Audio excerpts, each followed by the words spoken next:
Madam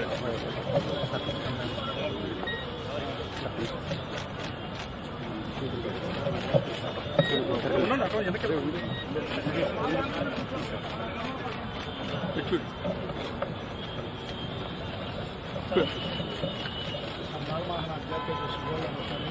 36 సంఘాలు తీసుకొచ్చి కనీసం కలవాలన్నా కూడా అధికారులు ఇబ్బందులు పడుతున్నారు. ఎక్కడ కలవాలి, ఎక్కడ కలవాలి.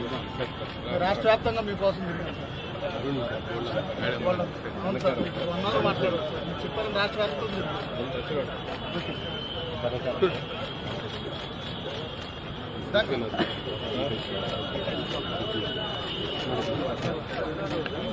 కొంచెం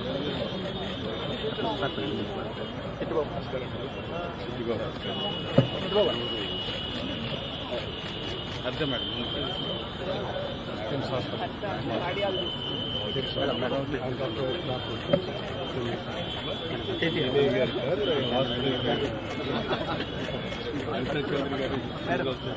మేడం ఒకసారి చూడ మేడం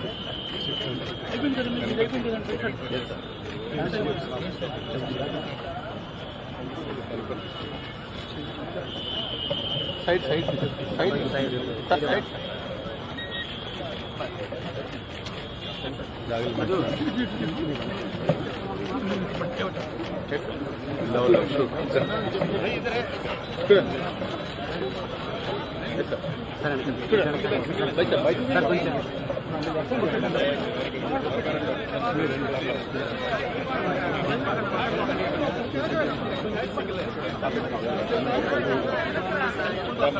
చూడమ్మ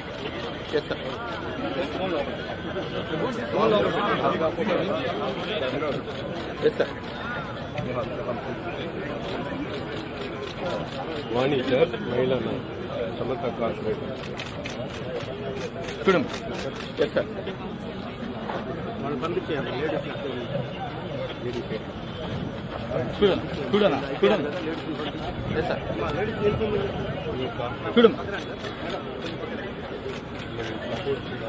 బ్రహ్మం రా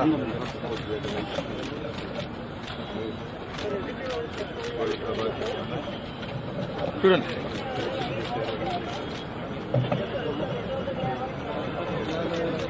బ్రహ్మం రా చూడండి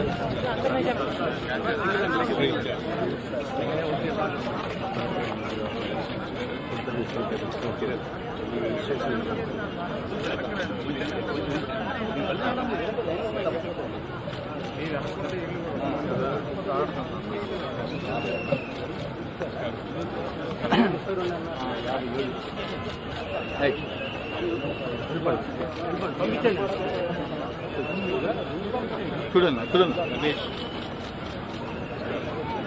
చూడండి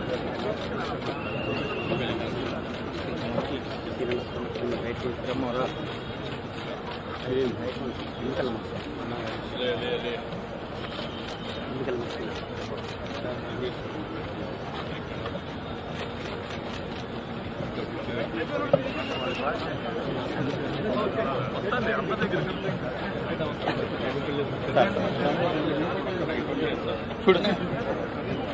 చూడండి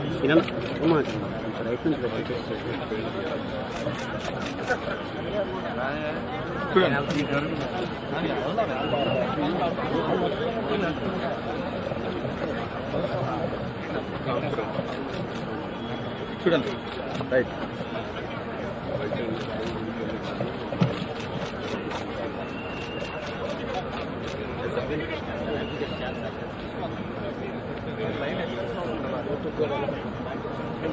బ్యాగ్లో జాగ్రత్త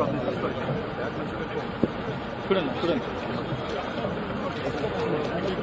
చూడండి చూడండి చూడండి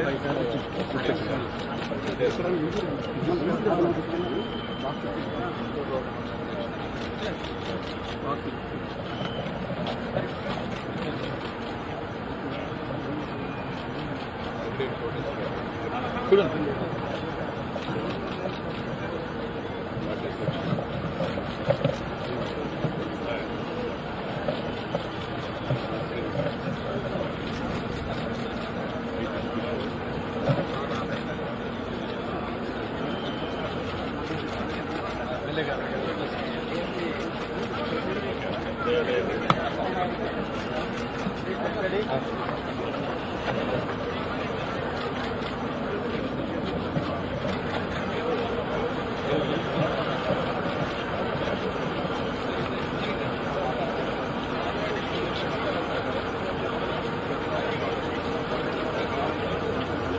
చూడండి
పార్టీ మంచిది కాదు సరిగా సరిగా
please sir white sir white sir white sir please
గౌరవనీయ ఆంధ్రప్రదేశ్ ముఖ్యమంత్రి గారు, మంత్రివర్యులు, బోర్డ్ ఆఫ్ డైరెక్టర్స్, వైద్య నిపుణులు, కిమ్స్ సికరా స్టాఫ్, మా ప్రత్యేక అతిథులందరికీ హృదయపూర్వక స్వాగతం.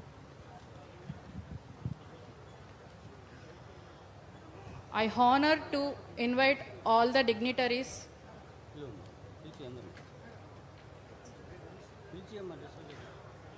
మన minister Ponuguru Narayana garu, minister of municipal administration and urban development, Kinjarapu Atchannaidu garu, minister of agriculture, Satyakumar Yadav garu, health minister garu, our revenue minister Anagani Satyaprasad garu, Guntur east MLA mister Mohammed Nazeer Ahmed garu, our MP Lavu Srikrishnadevarayalu garu, our finance minister Payyavula Keshav garu, our endowments minister Anam Ramanarayana Reddy గారు,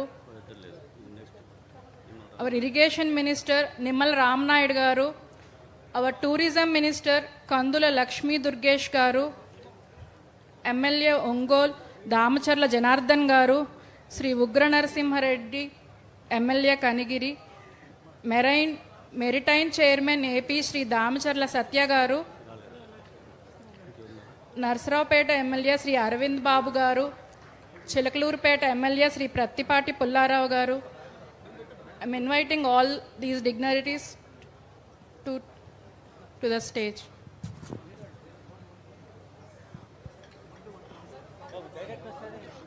All of our executive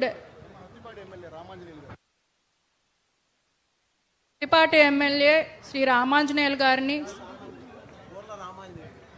Prattipati MLA Sri Purna Ramanjaneyal Garni Sadaranga Swagatistunnam.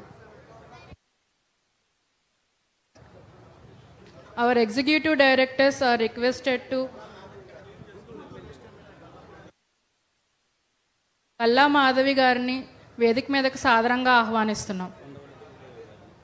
Undavalli Sridevi Garni Vedik Medaka Sadaranga Ahvanistunnam.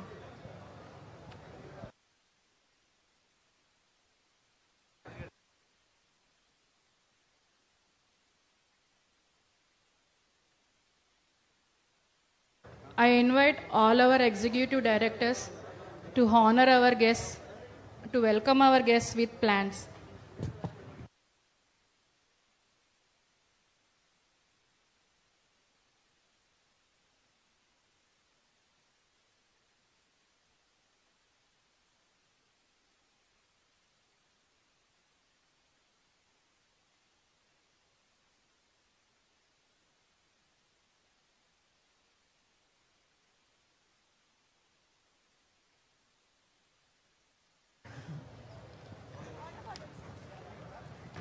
ఈ రోజు మనం ఆరోగ్య సేవల్లో విప్లవాత్మక మార్పును ప్రారంభిస్తున్న రోజు.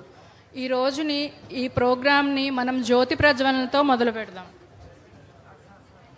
Doctor Bhaskar Rao గారు, మన ముఖ్యమంత్రి గారు శ్రీ నారా చంద్రబాబు నాయుడు గారు, అవర్ డైరెక్టర్ సీనయ్య గారు, కృష్ణయ్య గారు, అవర్ హెల్త్ మినిస్టర్ సత్యకుమార్ గారిని జ్యోతి ప్రజ్వలన చేయవలసిందిగా కోరుతున్నాం.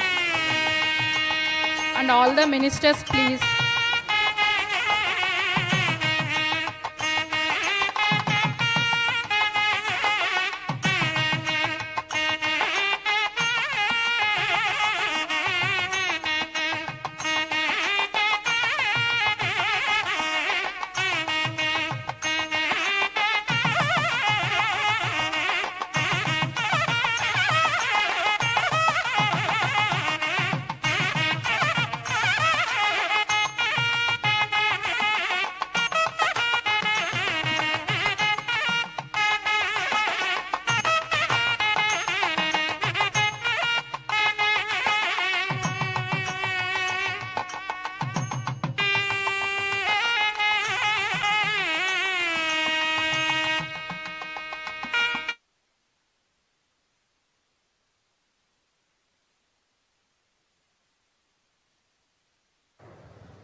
Doctor Bolleneni Bhaskar Rao garu, our managing director, తమ విలువైన సందేశాన్ని ఇవ్వవలసిందిగా కోరుచున్నాను.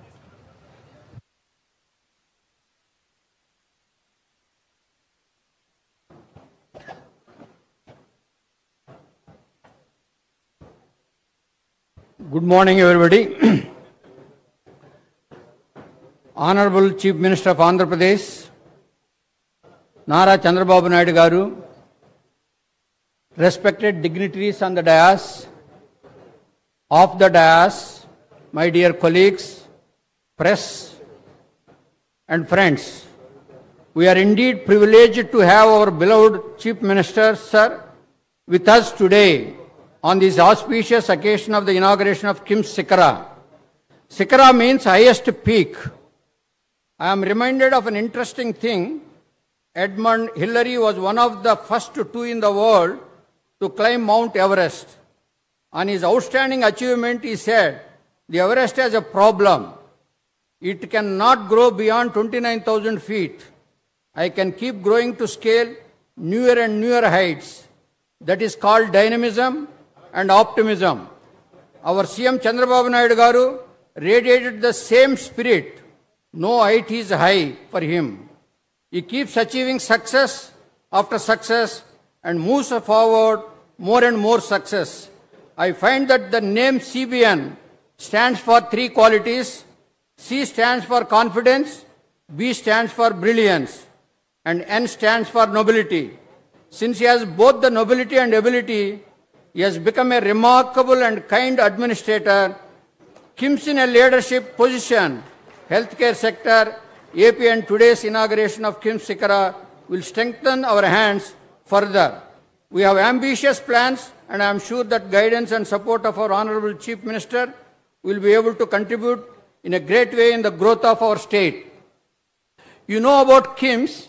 KIMS has been started about 25 years back with 120 beds in Nellore. And then we have been grown up to 16 hospitals with 5,000 beds as of today. And we are going to add another 3,000 beds in different states in the next 2 years. The entire model what we have been created is more important for the things on which ఏ విధంగా మనం దీన్ని build చేసామనంటే awareness, affordability, quality, accessibility. ఈరోజు ఒక ఆంధ్రప్రదేశ్లోనే 3,000 బెడ్లు ఉన్న ఏకైక సంస్థ ఏదంటే కిమ్స్. ఎన్ని చైన్స్ ఆఫ్ హాస్పిటల్స్ ఉన్నా ఏ ఒక్క స్టేట్లో కూడా 3,000 బెడ్లు పెట్టిన హాస్పిటల్ ఏదీ లేదు. రెండోది, మనం ప్రతి డిస్ట్రిక్ట్లో except 2 districts, west Godavari and Kadapa, అన్ని డిస్ట్రిక్ట్స్లోనూ కిమ్స్ హాస్పిటల్ ఉంది. ఆ కిమ్స్ హాస్పిటల్లో అంటే యాక్సెసిబిలిటీ, ఎక్కడైతే మనం పేషెంట్స్ ఉన్నారో ఆ డిస్ట్రిక్ట్స్కి వెళ్తే వాళ్ళకి అతి తక్కువ ఖర్చులో మనం బాగా సర్వీస్ ఇవ్వాలనే ఉద్దేశంతో ఈ విధంగా మనం పెట్టుకుంటూ వచ్చాం. క్వాలిటీ అనేది చాలా ఇంపార్టెంట్ హెల్త్ కేర్లో. అందుకనే ప్రతి హాస్పిటల్ కూడా మనం మల్టీ స్పెషాలిటీ బ్రాంచెస్ పెట్టి సో దట్ పేషెంట్ అనేవాళ్ళు ప్రతి బ్రాంచ్లో కూడా ఏదైనా కావాలన్నప్పుడు ఆ కన్సల్టెంట్స్ అందరూ కూడా మనకి అవైలబుల్ ఉన్నప్పుడే క్వాలిటీ ట్రీట్మెంట్ అనేది వస్తుంది. ఇంకొకటి, హెల్త్ కేర్ అనేది ఏ విధంగా మనం సక్సెస్ చేయాలి అని అంటే హెల్త్ కేర్లో 3 స్టేక్ హోల్డర్స్ ఉన్నారు.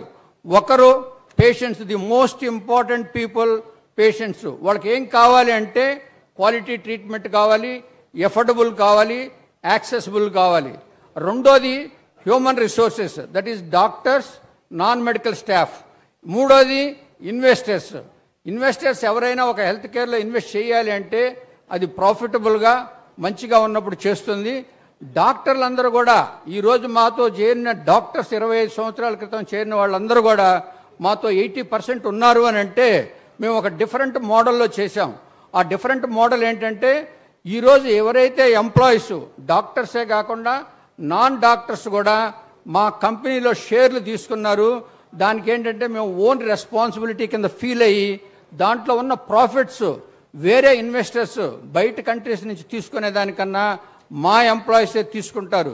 ఈరోజు ఒక లిస్టెడ్ కంపెనీ 25,000 కోట్లు ఉంటే అందులో 40% మా ఎంప్లాయీసే ఉన్నారు. దగ్గర 12,000 కోట్లు వాళ్ళకి మనం హెల్త్ క్రియేట్ చేశాం. దానికి ఎంత ఇన్వెస్ట్ చేశారు అని అంటే లెస్ దాన్ 100 crores. ఆ విధంగా మనం బిల్డ్ చేసుకుంటూ ఒక హెల్త్ కేర్లో వాళ్ళకి ఎంప్లాయీస్ని కూడా మంచిగా వాళ్ళకి ప్రాఫిట్స్ ఇచ్చి ఆ కష్టపడిన దానికి వేరే వాళ్ళు తినకుండా వీళ్ళు కూడా తీసుకునే దానికి మనం క్రియేట్ చేసాం. ఇవన్నీ కూడా ఏ విధంగా చేస్తామంటే we always kept 2 words, I and we. I is illness, we is wellness. I is illness, ఎప్పుడైనా నేను అనే ఇగోతో ఉన్నామంటే మనం ఎక్కడ ఉంటామో మనకే తెలియదు. వీ అనేది వెల్నెస్, హెల్త్ అంతా కూడా బాగా ఉంటుంది. కిమ్స్లో కూడా ఈరోజు హెల్త్ కేర్లో చూసుకుంటే మనకి preventive health care, curative health care, rehabilitation, palliative, geriatric care అనేది ఉంది. ఈరోజు మెయిన్గా అన్ని హాస్పిటల్స్ కాన్సన్ట్రేట్ చేసేది ఏంటంటే క్యూరేటివ్. ప్రివెంటివ్ మీద చాలా తక్కువ మంది కాన్సన్ట్రేట్ చేస్తున్నారు. మనం చెప్పినా కూడా పబ్లిక్ వినటం లేదు. మనం అందరికీ అసలు జబ్బు రాకుండా ఉండాలి అంటే 3 గనక మీరు జాగ్రత్తలు తీసుకుంటే మీరు ఏ హాస్పిటల్కి రాకుండా ఉండొచ్చు. ఒకటి diet. most important thing, diet. Second important thing, exercise. Third important thing is sleep. 7 hours sleep అనేది ఉండాలి. హెల్త్ అనేదాన్ని డిఫైన్ చేయాలి అని అంటే, హెల్త్ అని అంటే జబ్బు ఉంటే అన్హెల్త్ కింద లెక్క కాదు. Health is a set of physical, mental and social wellbeing, not just absence of a disease or an infirmity. So ఈ మూడింటిని మనం ప్రాపగాండా చేస్తూ ఉంటే దాన్నే ప్రివెంటివ్ కేర్ అని ఉంటారు. దాన్ని మనం కిమ్స్ అనేది చాలా ఫోర్ ఫ్రంట్ ఉండి చేస్తూ ఉంటాం.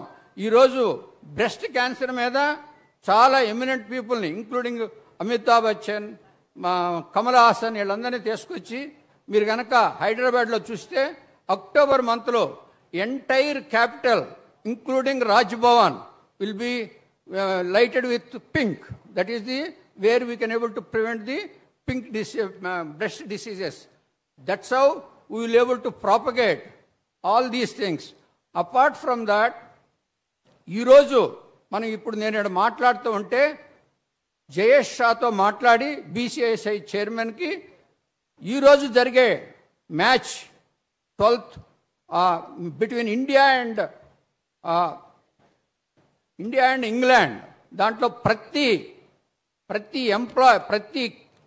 Player has been advocating the awareness of the organ donations. ఆ ఆర్గాన్ డొనేషన్స్ అనేవి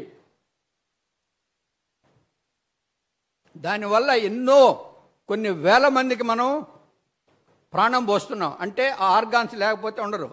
3 days బ్యాక్ మన ఆనరబుల్ సీఎం చంద్రబాబు నాయుడు గారు ట్వీట్ చేశారు. జెమ్స్ మెడికల్ కాలేజీలో ఒక చిన్న బాబు చనిపోతే వాళ్ళు ఎంతో బాధల్లో ఉండి ఆర్గాన్స్ అన్ని డొనేట్ చేశారు.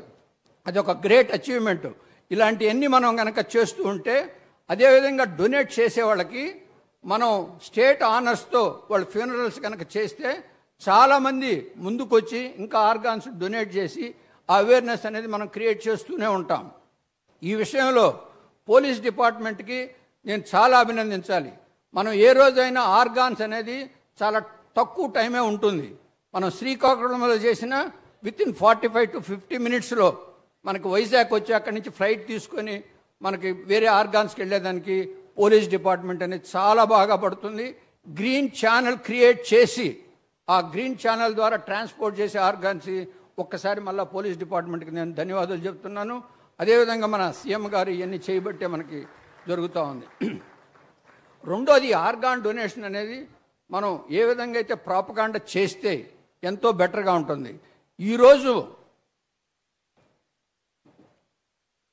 హైదరాబాద్లో 100 లంగ్ ట్రాన్స్ప్లాంట్ చేస్తాం.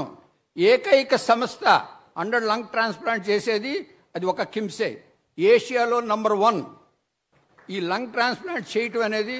ఆ రోజు కోవిడ్ వచ్చినప్పుడు ఎంతోమంది లంగ్ ట్రాన్స్ప్లాంట్స్తో బాధపడి అది కనుక ట్రాన్స్ప్లాంటేషన్ లేకుండా ఉంటే చనిపోయేవాళ్ళు. ఈరోజు ఎవ్రీ ఇయర్ మనం చేస్తున్నాం. అదేవిధంగా ఆంధ్రప్రదేశ్లో మనం దగ్గర వైజాగ్లో కిమ్స్ 50 లివర్ ట్రాన్స్ప్లాంట్ చేసింది లాస్ట్ ఇయర్, 100 కిడ్నీ ట్రాన్స్ప్లాంట్ చేసింది. ఈ విధంగా కిమ్స్ అనేది ఎక్కడైతే పెడితే పేషెంట్స్కి ఎంత బెనిఫిట్ మనం చేయాలి అనే ఉద్దేశంతో ఉంది. అదేవిధంగా ఈరోజు గుంటూరులో మనం స్థాపించాము. ఈరోజు ఆంధ్రప్రదేశ్ నుంచి ఎంతోమంది పేషెంట్లు అడ్వాన్స్డ్ ట్రీట్మెంట్కి హైదరాబాద్ వస్తున్నారు. అందుకని ఇక్కడ ఒక 500 బెడ్లు, అదే విజయవాడలో కూడా ల్యాండ్ తీసుకున్నాను, ఇంకొక 500 బెడ్స్, అమరావతిలో ఒక 1000 బెడ్స్, క్వాటర్నరీ కేర్ స్టార్ట్ చేస్తే ఈ 2000 బెడ్స్ అనేది దగ్గర 2000 crores ఇన్వెస్ట్మెంట్ చేసి మనం చేసుకోవచ్చు. ఇంకొక మెయిన్ ప్రాబ్లం హెల్త్ కేర్లో ఏముందంటే, ఈరోజు ఒక ప్రతి బెడ్ 10 ఎంప్లాయీస్కి డైరెక్ట్గా ఎంప్లాయ్మెంట్ క్రియేట్ చేస్తుంది, ఇండైరెక్ట్గా 20 పీపుల్కి ఎంప్లాయ్మెంట్ క్రియేట్ చేస్తుంది.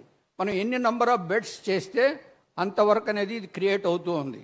ఆ చేసేదానికి హెల్త్ కేర్లో ఈరోజు మనం చూస్తే స్పెసిఫిక్ డిగ్రీలు అంటూ ఉన్న ఏదీ లేదు. మిగతా వాళ్ళందరూ కూడా వేరే డిగ్రీలు చదివి లైక్ ఇంజనీరింగో, ఐటీఓ, బయోమెడికల్ ఏదో చేరి వాళ్ళు వచ్చి ఆపరేషన్స్లో చేస్తున్నారు. దాని కనుక మనం ఒక స్కిల్ యూనివర్సిటీ ద్వారా కనుక ప్రమోట్ చేసి ప్రాపర్ డిగ్రీస్, సర్టిఫికేట్స్ ఇస్తే వీళ్ళందరికీ ఫారిన్ కంట్రీస్కి వెళ్ళటానికి కానీ మనకి ఇక్కడ ఉన్న వాళ్ళకి కూడా వచ్చి ఎక్కువ శాలరీ వస్తుంది. ఈ సర్టిఫికేట్ ఉన్నదానివల్ల ప్రతి ఎంప్లాయీ కూడా ఎక్కువ శాలరీ వస్తుంది. దాన్ని కూడా ఒక అమరావతిలో స్కిల్ యూనివర్సిటీ పెట్టి బిల్డ్ చేద్దామని ఒక 1000 crores ఒక ప్లాన్ కిమ్స్ ముందుకు వస్తుంది. ఇలాంటివన్నీ మనం చేస్తున్నప్పుడు మన ఆనరబుల్ సీఎం గారు ఎంతో మనకి చేస్తూ ఉన్నారు. ఆ చేసే దాంట్లో మేము కూడా మన వంతు ఈ యొక్క స్టేట్ని ఎన్రిచ్ చేద్దామనే ఉద్దేశంతో ముందుకెళ్తున్నాం. ఈరోజు developed state, developed country and developing country, the difference is 98% of the population who lives on its own or earns their own money, that is called the developed country. Developing country is 30-40% of the people who earns, 70% will be the parasites. So we want, under the leadership Nara Chandrababu Naidu Garu, we will build the developed state in next 4 years with his vision. And we also forefront in the technology. Technology, if you see last month we bought magnetic resonance focused ultrasound, which can cure the fits or tremors in no time. That means no surgery is required, no anesthesia is required, no age bar. We have done 82 years old person who is planning to come from Delhi, Mr. Bajrang Lal Gupta, we are going to do. So many people, 26-year-old boy we have did. He was not doing a job, he could not get married. So we did it in 5 minutes, you could be able to go. That type of technology we brought. We brought about 25 robots so that it will be able to give quality care to the patients. So we always build on triple E. Triple E means KIMS has built in that way. Triple E is education, second E is employment, third one is entrepreneurship. ఎవరైతే ప్రాపర్గా చదువుకుంటారో వాళ్ళే ప్రాపర్గా employment చేయగలరు. ఎవరైతే ప్రాపర్గా employment చేస్తే వాళ్ళే entrepreneurs అవ్వగలరు. ఈరోజు ఒక ఎంటర్ప్రెన్యూర్స్ అనేవాళ్ళు జాబ్ నుంచి వచ్చి ఎంటర్ప్రెన్యూర్స్కి వెళ్ళిన వాళ్ళు సక్సెస్ రేట్ 100%. డబ్బుతో వచ్చి ఎంటర్ప్రెన్యూర్స్ చేసిన వాళ్ళది success rate is not that way. To go in to that we also plan for ABCDEF. What we need to learn in education. A is attitude, B is budget, C is civic sense, D is discipline and dignity of labor and dynamism, E is empathy and economy, F is, if you do all these 5, fruits of work, fruits of love. Whenever you do a job, you should do with love, affection and enthusiasm. If you know all those things, you can able to do. G is the most important thing, that is governance. If you follow the good governance, no problems you will be able to face. So with this skill university, we will be able to try to do as many as today. You look into that, any district in Andhra Pradesh is employed by all West Bengal, Tripura and Haryana. Those people are coming. Even I was staying in a ITC hotel. The West Bengal people are doing the job here. They all done the BBA, Bachelor of Business Administration, and coming and doing. So we need to, there are at least 20-30 lakhs population are from outside state is coming and doing. But when we have, you take Kerala, any family will have at least minimum 1 or 2 nurses. They go abroad and they train, they send the money back, and we do. To know all these things, మనం బొల్లినేని మెడిస్కిల్స్ అని శ్రీకాకుళంలో start చేసాం ఒక 5-6 సంవత్సరాల క్రితం. ఎవరైతే below poverty లైన్లో ఉన్నారో వాళ్ళందరికీ ఫ్రీగా హెల్త్ కేర్, అంటే మన నర్సింగ్ ఎడ్యుకేషన్ మేము ఇచ్చి, ఆ నర్సింగ్ ఎడ్యుకేషన్ అయిన తర్వాత 3 years జాబ్ ఇచ్చి మేము పెట్టిన డబ్బులను మళ్ళీ మేము ఆ 3 yearsలో తీసేసుకున్న తర్వాత, అంటే 17 yearsలో వాళ్ళు కనుక ఇలాంటి దాంట్లో ఎంటే 25 yearsకి they make 25,000 rupees per month. అంటే ఇలాంటి ఆపర్చునిటీ అనేది ఇవ్వలేనప్పుడు వాళ్ళందరూ కూడా పెళ్లి చేసుకోనో లేకపోతే ఇంకా ఏదో కూలి పనులు చేసుకుని ఉంటారు. So we're encouraging that through the medicine in Srikakulam. And also we're the top most health care providers on many fronts. We're getting so many things, that's why we could able to do. And we have 3,500 in Andhra Pradesh, we are going to add another 2,000 beds. Similarly, we have 2,000 beds in Karnataka, 2,000 beds in Kerala, 2,000 beds in Maharashtra, and 2,000 beds in Telangana.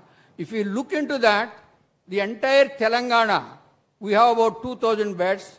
We make around 60% of the revenue. Because we are doing in Andhra Pradesh, being our state, we want to go to the nook and corner, tier 2 cities. That's why we have an opportunity now to build in Ongole, Guntur, Vijayawada, and Amaravati. With all those things, we have about, and we are also doing studies where to prevent like epilepsy, drug addiction. All these trials are going on in our institute, so that like this tremors what we have been corrected, if the trials are going to succeed, all the drug addictions without any medicines, all the epilepsy is fits, will not be there. That's the research we are doing. Recently we have done with an artificial intelligence, a smart glasses. We have been distributed in Telangana in the presence of the governor of Telangana, free of cost, so that they can able to identify totally blind people with the AA smart glasses. They can able to identify in their home. They can also identify the places where they will be able to feed beforehand, so that they can able to see. And we have also created about a deaf. That is, today deaf people are so much they suffer in healthcare is concerned, because they cannot able to tell.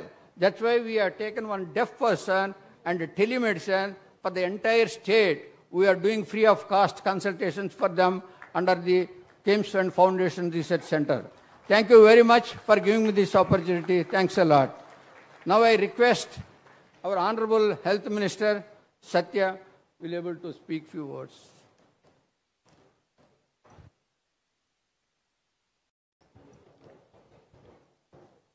ఇవాళ KIMS సికరా hospital ప్రారంభోత్సవంలో ముఖ్య అతిథిగా వచ్చిన ఆంధ్రప్రదేశ్ గౌరవ ముఖ్యమంత్రి వర్యులు గౌరవ చంద్రబాబు నాయుడు గారికి, వేదిక మీద ఉన్న గౌరవ మంత్రివర్యులకి, ప్రజాప్రతినిధులకి, ముఖ్యంగా కిమ్స్ సికరా యాజమాన్యం చైర్మన్ వల్లేని భాస్కర్ రావు గారికి, కుటుంబ సభ్యులకి, ఈ సమావేశానికి ఇచ్చేసిన ప్రముఖులందరికీ నమస్కారం. ముందుగా గుంటూరు పట్టణంలో 200 పడకల ఆసుపత్రిని state of the art diagnostic surgical ఎక్విప్మెంట్తో ప్రారంభించి నాణ్యమైన సేవల్ని గుంటూరు జిల్లా, పల్నాడు జిల్లా ప్రాంత వాసులకు అందించాలనే ఒక సదుద్దేశంతో ఈ ఆసుపత్రిని ప్రారంభిస్తున్న సందర్భంగా భాస్కర్రావు గారికి, వారి తనయులు డాక్టర్ అభినయ్ గారికి, అద్విక్ గారికి నేను ముందుగా శుభాకాంక్షలు తెలియజేస్తున్నాను. వారి ప్రస్థానం 2000 సంవత్సరంలో మొదలైంది. ఒక యాదృచ్ఛికం ఏంటంటే, వారు మొట్టమొదటి ఆసుపత్రి నెల్లూరులో 200 పడకల ఆసుపత్రి బొల్లేని హాస్పిటల్ని ప్రారంభించినప్పుడు నేనున్నాను. ఇవాళ సేవల్ని విస్తరిస్తూ 16వ ఆసుపత్రి ప్రారంభిస్తున్న సందర్భంగా కూడా నేనున్నాను. అయితే చిన్న తేడా ఏంటంటే, ఆనాడు ఆసుపత్రి ప్రారంభోత్సవంలో ముఖ్య అతిథిగా ఉంటున్న కేంద్ర మంత్రి వెంకయ్య నాయుడు గారికి నేను ఓఎస్డీగా ఉన్నా. ఇవాళ ఈరోజు కార్యక్రమంలో ముఖ్య అతిథిగా ఉంటున్న చంద్రబాబు నాయుడు గారి మంత్రివర్గంలో మంత్రిగా ఉన్నా. 2 సందర్భాల్లో ఉన్నా అంటే ఆ ప్రస్థానాన్ని నేను ఆనాటి నుంచి ఈనాటి దాకా చూస్తూ ఉన్నా. ఎంతో కఠోర పరిశ్రమ, సేవ చేయాలనే ఆలోచన, ప్రజల్ని భాగస్వాములు చేసుకుంటూ వారి జీవన ప్రమాణాలను పెంచాలనే ఆలోచన లేకపోతే ఇటువంటి సుదీర్ఘ ప్రయాణం సాధ్యం కాదు. ఒక ఆసుపత్రి నుంచి వాళ్ళ 16 ఆసుపత్రులు, 200 పడకల ఆసుపత్రి నుంచి 5000 పడకల ఆసుపత్రి, ఒక పట్టణం నుంచి ఇవాళ ఆంధ్రప్రదేశ్, తెలంగాణలో అన్ని పట్టణాలకి విస్తరిస్తూ 5 రాష్ట్రాలకు కూడా విస్తరించడం, ఆ క్రమంలో నాణ్యమైన వైద్య సేవలను అందిస్తూ మంచి పేరు తెచ్చుకోవడం చిన్న విషయం కాదు. ఈ సందర్భంగా నేను బొల్లినేని కుటుంబంకి ప్రత్యేకంగా అభినందనలు తెలియజేస్తున్నాను. వ్యాపారం మనం చూసాం, ఇప్పుడే చెప్పాను నేను, state of the art equipment చెప్పి ఇటువంటి ఇన్ఫ్రాస్ట్రక్చర్ క్రియేట్ చేయాలన్నా, ఇంత అధునాతనమైన పరికరాలను సమకూర్చాలన్నా, అదే క్రమంలో ఇటువంటి నైపుణ్యత కలిగిన సిబ్బందిని తీసుకోవాలన్నా చాలా డబ్బుతో కూడుకున్న పని. అయితే ఇంత వ్యాపార కోణంలో చూడాల్సిన అవసరం ఉంది. కానీ ఆ వ్యాపార దృక్పథంతో పాటు కాస్త మానవతావాదాన్ని అద్ది సేవాభావంతో దాదాపు 2 దశాబ్దాలకు పైగా విశిష్టమైన వైద్య సేవలను అందిస్తున్నందుకు వారి శుభాకాంక్షలు తెలియజేస్తున్నారు. ప్రైవేటు భాగస్వామ్యం కూడా రావాల్సి ఉంటుంది. పెద్ద దేశంలో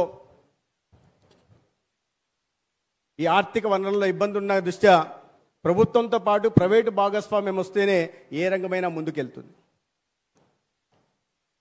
వారి విశేష సేవలు అందిస్తున్నారు. రాబోయే రోజుల్లో ప్రభుత్వంతో కొలాబరేట్ చేసి వారి సేవల్ని మరింత విస్తృతం చేసి పేద ప్రజలకి నాణ్యమైన వైద్య సేవలు అందించాల్సిందిగా ఈ సందర్భంగా వారికి నేను మనవి చేసుకుంటున్నాను. నేను ప్రైవేట్ భాగస్వామ్యం అంటున్నప్పుడు ప్రభుత్వం నుంచి జరగట్లేదా? ప్రభుత్వం నుంచి అనేక రకాలైన పనులు జరుగుతున్నాయి. ఇవాళ రాష్ట్రంలో 10,032 గ్రామాల్లో ఆయుష్మాన్ ఆరోగ్య మందిర్లు, 1800 ప్రైమరీ హెల్త్ సెంటర్లు, 175 కమ్యూనిటీ హెల్త్ సెంటర్లు, 55 ఏరియా హాస్పిటళ్ళు, 9 డిస్ట్రిక్ట్ హాస్పిటళ్ళు, 17 టీచింగ్ హాస్పిటల్స్ ఉన్నాయి. చాలా పెద్ద ఎత్తున ఖర్చు పెట్టడం జరుగుతూ ఉంది. గౌరవ ముఖ్యమంత్రి గారు ఈ ఆర్థిక సంవత్సరంలో కూడా అత్యధికంగా 2వ స్థానంలో 18,500 కోట్ల బడ్జెట్ కేటాయించారు. ప్రత్యేకంగా ప్రజలకు వైద్య సేవలను ఉచితంగా అందించాలా, అటువంటి ఖరీదైన వైద్య సేవల్ని 25 లక్షల వరకు ఖరీదైన వైద్య సేవల్ని కూడా ఉచితంగా అందించాలనే ఉద్దేశంతో ఎన్టీఆర్ వైద్య సేవ కింద 4,000 కోట్లను కేటాయించడం జరిగింది. రాబోయే ఆర్థిక సంవత్సరంలో కూడా కొనసాగుతుందని భావిస్తున్నాను. డాక్టర్ గారు ఇప్పుడే చెప్తున్నారు, మనం అందరం క్యూరేటివ్ మెజర్స్ మీద దృష్టి పెడుతున్నాం కానీ ప్రివెంటివ్ మెజర్స్ మీద దృష్టి పెట్టట్లేదు. కానీ ఈ ప్రభుత్వం గౌరవ ముఖ్యమంత్రి గారి నాయకత్వంలో ప్రివెంటివ్ కేర్ మెజర్స్ మీద దృష్టి పెట్టి ప్రధానంగా ఇవాళ చాలా పెను సవాలుగా ప్రజల ముందు నిలబడి ఉన్న ఈ ఎన్సిడి నాన్ కమ్యూనికబుల్ డిసీజెస్ ఏమున్నాయో వాటి మీద ప్రత్యేకంగా దృష్టి పెడుతూ డయాబెటీస్ని కానీ లేదా ఈ హైపర్ టెన్షన్ని కానీ తగ్గించే ప్రయత్నం చేయడం, వారికి సర్వే చేయడం, వారిని గుర్తించడం, సరైన వైద్య చికిత్సలు అందించడం, తర్వాత గుండె జబ్బుల బారిన పడకుండా కాపాడే ప్రయత్నం చేస్తుంది. దాంట్లో భాగంగా సెగ్మెంట్ ఎలివేటెడ్ మయోకార్డియల్ ఇన్ఫ్రాక్షన్ పేరుతో, స్టెమీ పేరుతో ఏ సిఎస్సికైనా కూడా గోల్డెన్ అవర్లో ఒక పేదవాడి ప్రాణం పోకుండా కాపాడుకోవడం కోసం 45,000 రూపాయల ఇంజెక్షన్ టెనెక్టాప్లేజ్ని ఉచితంగా ముఖ్యమంత్రి గారి నాయకత్వం వల్ల రాష్ట్ర ప్రభుత్వానికి, రాష్ట్రంలో పేద ప్రజలకు అందించే ప్రయత్నం చేస్తున్నాం. ఈ స్టెమీ కార్యక్రమం మొదలు పెట్టినప్పటి నుంచి గత 4 నెలల్లో 1968 అటువంటి పేద ప్రాణాలని కాపాడడం జరిగింది. ఆ కుటుంబాలు వీధిన పడకుండా వాళ్ళని సంరక్షించుకోవడం జరిగింది. అటువంటి ప్రయత్నాలు ఇవాళ రాష్ట్రంలో ప్రభుత్వం, ఎన్డీఏ ప్రభుత్వం చేస్తూ ఉంది. అదే కాకుండా క్యాన్సర్ ఇవాళ పెను మహమ్మారిగా మారింది. అయితే ప్రివెంటివ్ మెజర్స్ తీసుకోవాలంటే ముందు గుర్తించాల్సిన అవసరం ఉంది. అందుకని 4 కోట్ల మంది ప్రజలకు ఇవాళ వారి ఇంటి వద్దకు వెళ్ళి ఏ క్యాన్సర్ బారిన ఎక్కువ పడుతున్నారో, oral cancer, cervical cancer, breast cancer బారిన ఎక్కువ పడుతున్నారు. వీటిని గుర్తించి ఇంటి దగ్గరికి వెళ్ళి ఇవాళ క్యాన్సర్ పరీక్షలు నిర్వహించే ప్రయత్నం చేస్తున్నాం. నవంబర్ 14వ తేదీన ప్రారంభించిన ఈ క్యాన్సర్ పరీక్షలు ఇవాళ 73 లక్షలకి చేరడం జరిగింది. 20% మాత్రమే జరిగింది, కానీ ఇంకా కాస్త ముందుకు జరగాల్సి ఉంది. వీటికి ప్రజల్లో అవగాహన కల్పించాల్సిన అవసరం ఉంది. ఏ దశలో మీరు ప్రాథమిక దశలో గుర్తిస్తే క్యాన్సర్ మహమ్మారి కారణంగా ప్రాణాలు పోకుండా వాళ్ళని కాపాడుకునే అవకాశం ఉంటుంది. మన ఆర్థిక ప్రగతిలో ప్రతి ఒక్కరిని కూడా భాగస్వాములు చేసే అవకాశం కూడా మనకు కదులుతుంది. దీనికి మరింత అవగాహన కల్పించాల్సిన అవసరం. అందుకని నేను ఇటువంటి ప్రైవేట్ ఆసుపత్రులను కానీ, ఐఎంఏని కానీ, పౌర సమాజాన్ని కానీ, లేదా సమాజంలో ప్రతిభావంతుల వ్యక్తులను కానీ ప్రజల్లో అవగాహన కల్పించడం కోసం ప్రయత్నం చేయాల్సిందిగా కోరుతున్నాను. ఎందుకంటే సర్వైకల్, ఓరల్ క్యాన్సర్కి ముందుకు వస్తున్నారు, బ్రెస్ట్ క్యాన్సర్ కాస్త మూమాట పడుతున్నారు. సర్వైకల్ క్యాన్సర్ పరీక్షలు చేసుకోవాలంటే చాలా గ్రామాల్లో మహిళలు ముందుకు రావట్లే. కానీ దాని ఇంపార్టెన్స్ వారికి చెప్పి ప్రాథమిక దశలో గుర్తించడం, లేదా రాబోయే రోజుల్లో క్యాన్సర్ బారిన పడే అవకాశం ఉందనే విషయాన్ని వారికి చెప్పి ఆ కుటుంబాన్ని కాపాడుకోవడానికి అవకాశం ఉంటుంది. కాబట్టి అవగాహన కల్పించే ప్రయత్నంలో పౌర సమాజం కూడా ముందుకు రావాల్సిందిగా నేను కోరుతున్నాను. అదేవిధంగా అనేక రకాలైన కార్యక్రమాలు చేస్తున్నాం. 45 సంవత్సరాలు దాటిన ప్రతి ఒక్కరికి ఉచితంగా కంటి పరీక్షలు నిర్వహిస్తున్నాం. ఇటీవల 19 లక్షల మంది పిల్లలకి ఉచితంగా కంటి పరీక్షలు నిర్వహించి దాంట్లో 90,000 మంది విద్యార్థులకి స్పెక్టకిల్స్ అవసరం ఉంది. ఆ కార్యక్రమాన్ని గౌరవ ముఖ్యమంత్రి గారి సొంత జిల్లా అయిన చిత్తూరులో రేపు 90,000 మంది విద్యార్థులకి, ఈ కోడ్ లేని చోట 90,000 మందికి రేపు ఉచితంగా అందజేసే కార్యక్రమం కూడా ఇవాళ వైద్య ఆరోగ్య శాఖ ఈ రాష్ట్రంలో చేపడతా ఉంది. అదేవిధంగా 69 లక్షల మంది ప్రభుత్వ పాఠశాలలో చదువుతున్న, ప్రభుత్వ పాఠశాలలో చదివే వాళ్ళు సహజంగా మధ్యతరగతి లేదా దిగువ మధ్యతరగతి కుటుంబం చెందిన వాళ్ళు ఉంటారు. కాబట్టి వాళ్ళలో ఇప్పటి నుంచే అంగన్వాడీ సెంటర్లలో 6 నెలల పిల్లల దగ్గర నుంచి 18 సంవత్సరాల జూనియర్ కాలేజీలో చదువుతున్న ప్రతి ఒక్కరికి కూడా ఇవాళ రాష్ట్రీయ బాల స్వాస్థ్య కార్యక్రమం కింద పరీక్షలు నిర్వహిస్తున్నాం. దాని కారణంగా ఇవాళ పిల్లల్ని 4 డిలేస్ ఏవైతే ఉంటాయో, డెఫిషియన్సీస్ కానీ లేదా బర్త్ డిలేస్ కానీ ఇటువంటి డిసీజెస్ కానీ 4 Ds గుర్తించి తద్వారా 44 రకాల వ్యాధుల బారిన పడే విషయాన్ని గుర్తించి ఇక్కడి నుంచే వాళ్ళ హెల్త్ రికార్డుని కూడా ఈహెచ్ఆర్ని కూడా తయారు చేసి భవిష్యత్తులో ఆ ఈహెచ్ఆర్ ఆధారంగా కూడా వారికి నాణ్యమైన వైద్య సేవలు అందించి వాళ్ళలో మానసిక ఎదుగుదలతో పాటు శారీరక ఎదుగుదలకు కూడా కావడానికి ప్రయత్నం ఇవాళ రాష్ట్రంలో జరుగుతుంటే అనేక రకాలైన కార్యక్రమాలు ఇవాళ రాష్ట్రంలో జరుగుతున్నాయి. అయితే ఈ క్రమంలో అనేక రకాలైన ఇబ్బందులు ఎదుర్కొనడం జరుగుతూ ఉంది. కేంద్రంలో నరేంద్ర మోడీ గారి ప్రభుత్వం, రాష్ట్రంలో చంద్రబాబు నాయుడు గారి ప్రభుత్వం వైద్య రంగానికి విశేషమైన ఇది అందిస్తున్నప్పటికీ నేను రాజకీయాలు ఇక్కడ మాట్లాడదలుచుకోలేదు. ఎందుకంటే ఒక ప్రస్తావన తెచ్చారు ఇప్పుడే డాక్టర్ గారు, అవయవ దానం గురించి మాట్లాడారు. వారు అవయవ దానం కూడా మీరు ఒక విషయం చెప్పాల్సింది ఇక్కడ. నేను ఇవాళ ఈ సంవత్సరంలో మన ప్రభుత్వం వచ్చినప్పటి నుంచి జూన్ నాటి నుంచి ఈ రాష్ట్ర చరిత్రలో ఏనాడు జరగని విధంగా అతి ఎక్కువ మంది 69 మంది అవయవ దానం చేస్తే 252 ట్రాన్స్ప్లాంటేషన్లు జరిగాయి. గతంలో ఏనాడు కూడా జరగలేదు. మరి ప్రజలు ఎందుకు ముందుకు వస్తున్నారంటే కారణం ఉంది. డాక్టర్ గారు ఈ మన ప్రభుత్వం వస్తూనే ముఖ్యమంత్రి గారి ఆదేశాల మేరకు ఈ అవయవ దానం చేస్తున్న వారికి ఒక 10,000 రూపాయలు ఇవ్వడం, వారిని గౌరవంగా ఆసుపత్రి నుంచి ఆ పార్థివ దేహాన్ని తీసుకెళ్లడం, సొంత గ్రామానికి చేర్చడం, తర్వాత జిల్లా అధికారి కలెక్టర్ కానీ లేదా ఎస్పీ సారథ్యంలో వారి అంత్యక్రియలు నిర్వహించే విధంగా కూడా జీవో ఇవ్వడం జరిగింది. రాబోయే రోజుల్లో ఆ కుటుంబంలో నేను గౌరవ ముఖ్యమంత్రి గారి దృష్టికి తెస్తున్నా, ఆ కుటుంబంలో ఇంత అవయవ దానం చేయడానికి ఇంత ఉదాత్తతో ముందుకు వస్తున్న ఆ కుటుంబాన్ని గుర్తించి, వారి దాతృత్వాన్ని గుర్తించి, వారి గొప్పతనాన్ని గుర్తించి, ఆ కుటుంబంలో ఎవరికైనా మనం కాంట్రాక్ట్ బేసిస్లో కానీ లేదా అవుట్సోర్సింగ్లో ఉద్యోగం ఇచ్చే అవకాశాన్ని కూడా గౌరవ ముఖ్యమంత్రి గారు గుర్తించాల్సిందిగా నేను కోరుతున్నా. గతంలో మరి ఇంత పెద్ద ఎత్తున ఎందుకు రాలేదు అంటే బహుశా వాళ్ళు ఇస్తున్న అవయవాలను కూడా ఏమన్నా బహుశా అనుకున్నారేమో తెలియదు. గతంలో ఏనాడు రాలి 5 సంవత్సరాల్లో రాని విధంగా సడన్ గా ఈ సర్జ్ ఇక్కడి నుంచి జూన్ వచ్చినప్పటి నుంచి అందరు అవయవ దానం ముందుకు రావడానికి జీవో ఒక కారణం కావచ్చు. కానీ ప్రభుత్వం వారి సేవల్ని గుర్తిస్తుంది అనే భావంతో ఇవాళ కుటుంబ సభ్యులు ముందుకు వస్తున్నారు. 10 సంవత్సరాల నేను అబ్బాయి కూడా ముందుకు రావడం జరిగింది. జెమ్స్ హాస్పిటల్లో దురదృష్టవశాత్తు మరణించిన. అయితే రాష్ట్రంలో 5 సంవత్సరాలు జరిగిన విధ్వంసాన్ని సరిచేయడం అంతా నేను రాజకీయాలు మాట్లాడదలుచుకోలే, కానీ సరిచేయడం చిన్న విషయం కాదు. వాస్తవ పరిస్థితులు కూడా చెప్పాల్సిన అవసరం ఉంది. మంత్రిగా బాధ్యతలు తీసుకుంటూనే నేను ముందు మంత్రి శాఖకి వెళ్ళిన తర్వాత ఏంది చూద్దామంటే ముందు నాకు చెప్పింది ఏంటంటే, సార్ ముందు 6,500 కోట్ల అప్పు ఉంది, దీన్ని తీర్చండి, తర్వాత మిగతా విషయాలు మాట్లాడుకుందామని. కాదు కదా, హాస్పిటల్ కట్టచ్చు కదా, దీంట్లో స్ట్రెంథన్ చేయొచ్చు కదా, అక్కడ డాక్టర్ల నియామకం చేయొచ్చు కదా అంటే అవి ఏమీ లేవు. ముందు 6,500 కోట్లు అప్పు ఉంది, ముందు దీన్ని కట్టండి, ఆరోగ్యశ్రీ కింద పేదలకు ఉచితంగా వైద్యం అందించాలి. అది గతంలో ప్రభుత్వం ఇవ్వకుండా 2,500 కోట్లు అప్పు పెట్టిపోయింది. తర్వాత డ్రగ్స్ సప్లైయర్స్కి 1,000 కోట్లు అప్పు పెట్టిపోయింది. తర్వాత చాలా ఆర్భాటంగా మొదలుపెట్టిన మెడికల్ కాలేజీలకి 700 కోట్లు అప్పు పెట్టిపోయింది. ఎక్కడ చూసినా అప్పు తప్ప మిగతా సేవ కనిపించలే. అటువంటి పాలన సాగింది. వాటిని సరి చేసుకుంటూ ఇవాళ దానికి అనుగుణంగానే పెద్ద ఎత్తున నిధులు ఇస్తూ ఉన్నారు, బడ్జెట్ నుంచి కేటాయింపులు చేస్తున్నారు. ఇవాళ అప్పులు చెల్లించుకుంటూ ఆ గ్యాప్స్ సరి చేసుకుంటూ ఆ డెఫిషియన్సీని కూడా సరి చేసుకుంటూ రోడ్డుపాట్లను పూడ్చుకుంటూ ముందుకు తీసుకెళ్లే ప్రయత్నం చేస్తుంటాం. గతంలో ఎప్పుడు ఒక 5 సంవత్సరాల్లో ఒక్క హాస్పిటల్ అప్గ్రేడేషన్ కూడా పోలే. కేంద్ర ప్రభుత్వం ఆయుష్మాన్ ఆరోగ్య మందిరాలను కట్టడానికి వెసులుబాటు కల్పిస్తే 5 సంవత్సరాల్లో కేవలం 1000 మాత్రమే కట్టగలిగారు. దానికి ఆర్భాటంగా విలేజ్ హెల్త్ క్లినిక్ అని పేరు పెట్టి బొమ్మ వేసుకున్నారు, కానీ వాటిని పూర్తి చేసే ప్రయత్నం చేయాలి. ఇప్పుడు మిగిలిన 9,000కు పైగా కట్టాల్సిన బాధ్యత ఇవాళ ఈ ప్రభుత్వం కొత్త ప్రభుత్వం మీద పడింది అని అన్ని విధాల అన్ని రకాలుగా కూడా ఇటువంటి చర్యలే తీసుకున్నారు. గతంలో ఏదైతే అప్గ్రేడేషన్ చేశారో కమ్యూనిటీ హెల్త్ సెంటర్లని వాటిని కూడా పూర్తి చేయలే. వాటిని పూర్తి చేయకపోతే ఇప్పుడు మనం పూర్తి చేస్తున్నాం. నందిగామ గతంలో 2018లోనే ఎవరు చంద్రబాబు నాయుడు గారు మంజూరు చేశారు, అది పూర్తి చేయలే. జమ్మలమడుగులో మంజూరు చేశారు, పూర్తి చేయలే. ధర్మవరంలో మంజూరు చేశారు, పూర్తి చేయలే.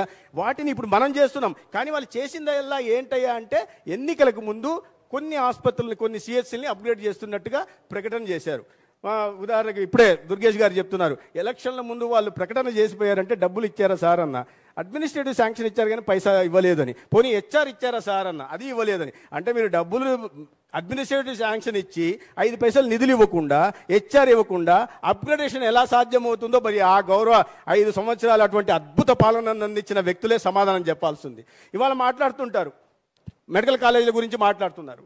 ఇవాళ మనకు అవసరం ఏంటి, మనం ఎంతవరకు మనం తట్టుకోగలమనే విషయాన్ని పరిగణలోకి తీసుకోవాలా. ఇవాళ మౌలిక సదుపాయాల కల్పన మాత్రమే కాదు కదా, ఈ హెచ్ఆర్ కూడా అంటే ఫ్యాకల్టీ కూడా అంత మొత్తంలో అందుబాటులో ఉందా లేదా అనే విషయాన్ని కూడా గమనించుకోవాలా. ఆర్భాటంగా 17 మెడికల్ కాలేజీలు మొదలుపెట్టారు, పూర్తి చేయలేకపోయారు. 5 సంవత్సరాల్లో ఫైనాన్షియల్ ప్రోగ్రెస్ కేవలం 14% మాత్రమే ఉందని అంటే మీరు అర్థం చేసుకోవాలి. 14% మాత్రమే ఖర్చు పెట్టి ఆర్భాటంగా మేము 17 కాలేజీలు కట్టేశామని కూడా చెప్తున్నారు. ఇప్పుడు చంద్రబాబు నాయుడు గారి ప్రభుత్వం ఆసుపత్రులు వద్దనింది, మెడికల్ సీట్లు వద్దనింది అని ఒక్క మాట సమాధానం చెప్పాలి నాకు. గతంలో ముఖ్యమంత్రిగా ఉన్న వ్యక్తి ప్రాతినిధ్యం వహిస్తున్న నియోజకవర్గంలో కూడా ఒక మెడికల్ కాలేజీని మంజూరు చేశారు. ఆ మెడికల్ కాలేజీలో ఆయన ముఖ్యమంత్రి కాబట్టి కొద్దిగా మౌలిక సదుపాయాల కల్పన వరకు 75% చేశారు. కానీ ఫ్యాకల్టీని మాత్రం 50% మాత్రమే తెచ్చుకోగలిగారు. మరి ఫ్యాకల్టీ లేకుండా ఎటువంటి బోధనని, వైద్య విద్య అంటే మామూలు ఇదే కాదు కదా, ఆర్ట్స్ కామర్స్ లాంటిది కాదు కదా ట్యూషన్ చెప్పించుకోవడానికి. వైద్య విద్యను ఎలా అందించాలి? మిగతా కాలేజీల పరిస్థితి అయితే చెప్పనవసరంలే. మదనపల్లి కాలేజీలో ఈ 5 సంవత్సరాల్లో 46 కోట్లు మాత్రం ఖర్చు పెట్టారు. కాలేజీ మొదలు పెట్టారంట. 600 కోట్లు ఖర్చు పెట్టాల్సిన కాలేజీలో 46 కోట్లు ఖర్చు పెట్టి కాలేజీ మొదలు పెట్టమంటే గని భాస్కరరావు గారికి తెలుసు కాలేజీ నడపాలంటే ఎటువంటి విషయమో. ఫ్యాకల్టీ లేని విషయంలో, ట్యూటర్స్ లేని సందర్భంలో, సొంత నియోజకవర్గంలో కాలేజీకి మీరు ట్యూటర్స్ తీసుకెళ్ళిపోని నేపథ్యంలో ఇవాళ తప్పుడు ప్రచారం చేసే ప్రయత్నం చేస్తున్నారు. మరీ దారుణంగా ఎటువంటి పరిస్థితి అంటే మొన్న ఒక ఉప ముఖ్యమంత్రి ప్రెస్ కాన్ఫరెన్స్ చేసి డైరెక్ట్ ముఖ్యమంత్రి గారి గురించి మాట్లాడుతున్నారు, చంద్రబాబు నాయుడు గురించి. కాలేజీలు వద్దన్నారు అని ఆయన భాషలో చెప్తూ మేము అడ్మినిస్ట్రేటివ్ శాంక్షన్ ఇచ్చాం, వి బిల్ట్ హిమంగస్ బిల్డింగ్స్ అన్నాడు. నాకు అర్థం కాలే, ఏంటి హిమంగస్ బిల్డింగ్స్ బిల్డ్ చేశారు, ఎక్కడున్నాయా బాబు? మీరు వెళ్తే చిన్న ఇవి తప్ప, పునాదులు తప్ప, లేదా 1వ ఫ్లోర్ దాకా తప్ప, అది కూడా హాస్పిటల్ తప్ప మిగతావి ఎక్కడ మొదలు కాలే. మరి ఆయన చెప్పే క్రమంలో అత్యుత్సాహం మరి ఎవరు రాసిచ్చారో నాకు తెలియదు కానీ హిమంగస్ బిల్డింగ్స్, పార్వతీపురంలో కూడా హిమంగస్ బిల్డింగ్ కట్టామన్నారు. పార్వతీపురంలో టెండరే పిలవకుండా హిమంగస్ బిల్డింగ్స్ ఎలా వచ్చాయో మరి వారే చెప్పాలి సమాధానం. టెండర్ పిలవకుండా బిల్డింగ్లు ఎవరైనా కట్టడం ఎక్కడన్నా మీరు చూసారా?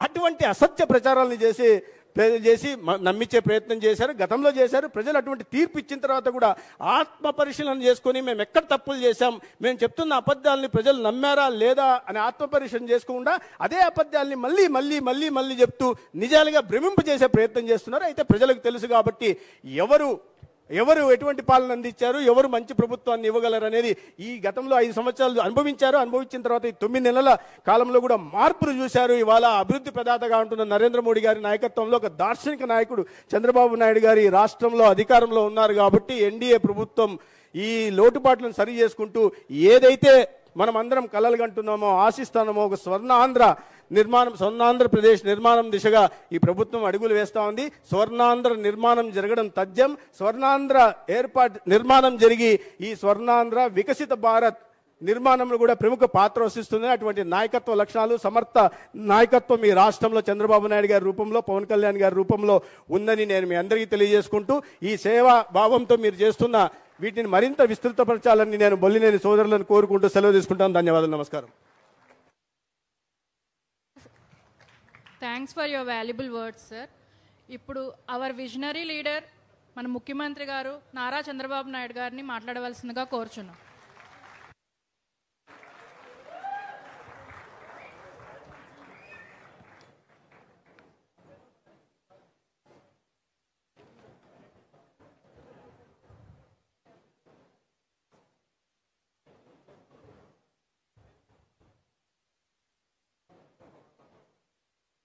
గౌరవనీయులు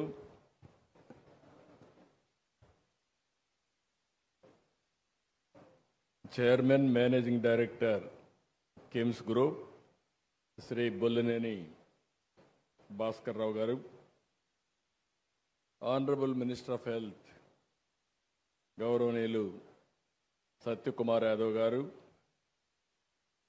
ఫౌండర్ చైర్మన్ గౌరవనీయులు బొల్లినేని కృష్ణయ్య గారు, వారి సోదరులైనటువంటి బొల్లినేని సీనయ్య గారు, సహచర మంత్రివర్గ సభ్యులు కందుల దుర్గేష్ గారు, నారాయణ గారు, అచ్చెన్నాయుడు గారు, ఆనం రామనారాయణ రెడ్డి గారు, నిమ్మల రామానాయుడు గారు, గౌరవ శాసనసభ్యులు నజీర్ గారు, ఆనరబుల్ ఎమ్మెల్యే పత్తిపాడు గౌరవ రామాంజలి గారు, దామలచెర్ల జనార్దన్ గారు, Madiga welfare corporation chairman Sridevi గారు, ఈరోజు ఈ కార్యక్రమానికి వచ్చినటువంటి కిమ్స్ గ్రూపుకు సంబంధించిన డాక్టర్లందరికీ, సిబ్బందికి మనస్ఫూర్తిగా పేరు పేరున అభినందనలు. ఈరోజు ఒక వండర్ఫుల్ ఎక్స్పీరియన్స్. భాస్కర్ రావు గారు మాట్లాడుతూ ఉంటే ఇంకా మన ఆరోగ్యం గురించి ఆలోచించాల్సిన అవసరం లేదు అనే విధంగా మాట్లాడగలిగాడు. That is the marketing. చేసిన పనిని చాలా స్పష్టంగా చెప్పడం, చేయబోయే దానిపైన మళ్ళీ ప్రజల్లో ఒక మంచి అభిప్రాయం కూడా క్రియేట్ చేయాల్సిన అవసరం ఉంది. ఆయన మాట్లాడాడు. ఆయన మాట్లాడిన దానికి ప్రూఫ్ ఆఫ్ కాన్సెప్ట్ ఉంది. ఎగ్జాక్ట్గా 2000 సంవత్సరంలో నెల్లూరులో నేనే ఆ రోజు మొదటి హాస్పిటల్ ప్రారంభించాలనుకుంటున్నాను. అక్కడి నుంచి స్టార్ట్ చేశాడు. ఎగ్జాక్ట్గా 25 సంవత్సరాలు, 5000 బెడ్స్, 5-6 రాష్ట్రాల్లో విస్తరించాడు. ఈరోజు 25,000 కోట్ల రూపాయలు మార్కెట్ క్యాప్ సాధించాడు. అందుకే అన్నాను, ఎప్పుడైనా చెప్పేటప్పుడు విశ్వసనీయత ఉండాలంటే చేసి చూపిస్తే విశ్వసనీయత వస్తుంది. అది చేసి చూపించిన వ్యక్తి సంస్థ భాస్కర్ రావు గారు. అదే మరి కిమ్స్ అని చెప్పి కూడా నేను మీకు తెలియజేస్తున్నా. ఈరోజు దేశంలోనే అతిపెద్ద వ్యవస్థల్లో ఇది ఒక మంచి చైన్గా తయారయ్యే పరిస్థితి వచ్చింది. తెలంగాణ, ఆంధ్రప్రదేశ్, కేరళ, కర్ణాటక, మహారాష్ట్ర, ఈ అన్ని నగరాల్లో, అన్ని సిటీల్లో ఉంది. నేను వస్తూ ఉంటే చూపించాడు. వెరీ గుడ్ మార్కెటింగ్ మేనేజర్ అనుకున్నాను. ఇప్పుడు మాట్లాడినప్పుడు కూడా చూశాను. హాస్పిటల్లో వస్తే ఎక్కడెక్కడ కిమ్స్ హాస్పిటల్స్ ఉన్నాయో మొత్తం మ్యాప్ వేసి, ఆంధ్ర మ్యాప్ వేసి చాలా స్పష్టంగా చూపించాడు. అంతటితో ఆగలేదు. అక్కడి నుంచి మళ్ళీ ఆంధ్రప్రదేశ్లో ఎలాంటి పండుగలు చేస్తారో అవన్నీ కూడా చేశారు. అక్కడి నుంచి మీరు చూస్తే ఆ గోడలంతా కూడా మనం చిన్నప్పుడు చదువుకున్నప్పుడు జ్ఞాపకం వస్తుంది. అలాంటి పెయింటింగ్స్ వేసి ఆంధ్రప్రదేశ్లో టూరిజం స్పాట్స్ కూడా మొత్తం ఒకసారి చూపించాడు. ఒక పక్క హిస్టరీ, ఒక పక్క జాగ్రఫీ, ఇంకో పక్క మెడికల్ నాలెడ్జ్ కూడా, ఏ జబ్బు వస్తే ఏ విధంగా ఉండాలి, జాగ్రత్తలు తీసుకోవాలని కూడా బ్యూటిఫుల్గా చూపించాడు. అంటే దీన్ని బట్టి చూస్తే మనిషి పూర్తిగా ఇన్వాల్వ్ అయ్యాడు. ఏం చేస్తే ప్రజల్లో చైతన్యం వస్తుందో అది చేస్తూ ముందుకు పోతున్నాడు. అందుకే సక్సెస్ అయ్యాడు. దానికి మరొక్కసారి మీ అందరి తరపున కూడా రాష్ట్రంలో మీరు చూస్తే నెల్లూరు, రాజమండ్రి, శ్రీకాకుళం, ఒంగోలు, వైజాగ్, అనంతపూర్, కర్నూలు ఎక్సెప్ట్ 2 చెప్పాడు. రేపు ఎల్లుండి ఆ 2 కూడా పెట్టేస్తాడు. కాబట్టి అన్ని జిల్లాల్లో, కొత్త జిల్లాల్లో కూడా కిమ్స్ హాస్పిటల్స్ వచ్చే పరిస్థితికి వచ్చింది. అయితే ఇక్కడ మనం గుర్తుపెట్టుకోవాల్సింది, ఒక పక్క నెట్వర్క్, రెండో పక్కన మీరు చూసినప్పుడు ఒక డిసిప్లిన్, ఈ రెండు కూడా ప్రాక్టీస్ చేస్తూ వచ్చారు. ఆయనైతే చాలా ఏబిసిడి నుంచి జెడ్ వరకు మొత్తం చెప్పారు. ఏ విధంగా ఉండాలి అవన్నీ చాలా డీటెయిల్డ్గా చెప్పాడు. ఈరోజు మీరు చూస్తే హైదరాబాద్లో ఒక 1000 పడకల ఆసుపత్రి సికింద్రాబాద్లో పెట్టారు. ఇంకొక పక్కన ఇప్పుడే ఆయన చెప్పింది ఒక ఆంధ్రప్రదేశ్లోనే ఇక్కడే గుంటూరు, విజయవాడ, అమరావతిలోనే 2000 బెడ్లు పెట్టే పరిస్థితికి వస్తున్నారు. ఇవన్నీ కూడా మార్కెటింగ్.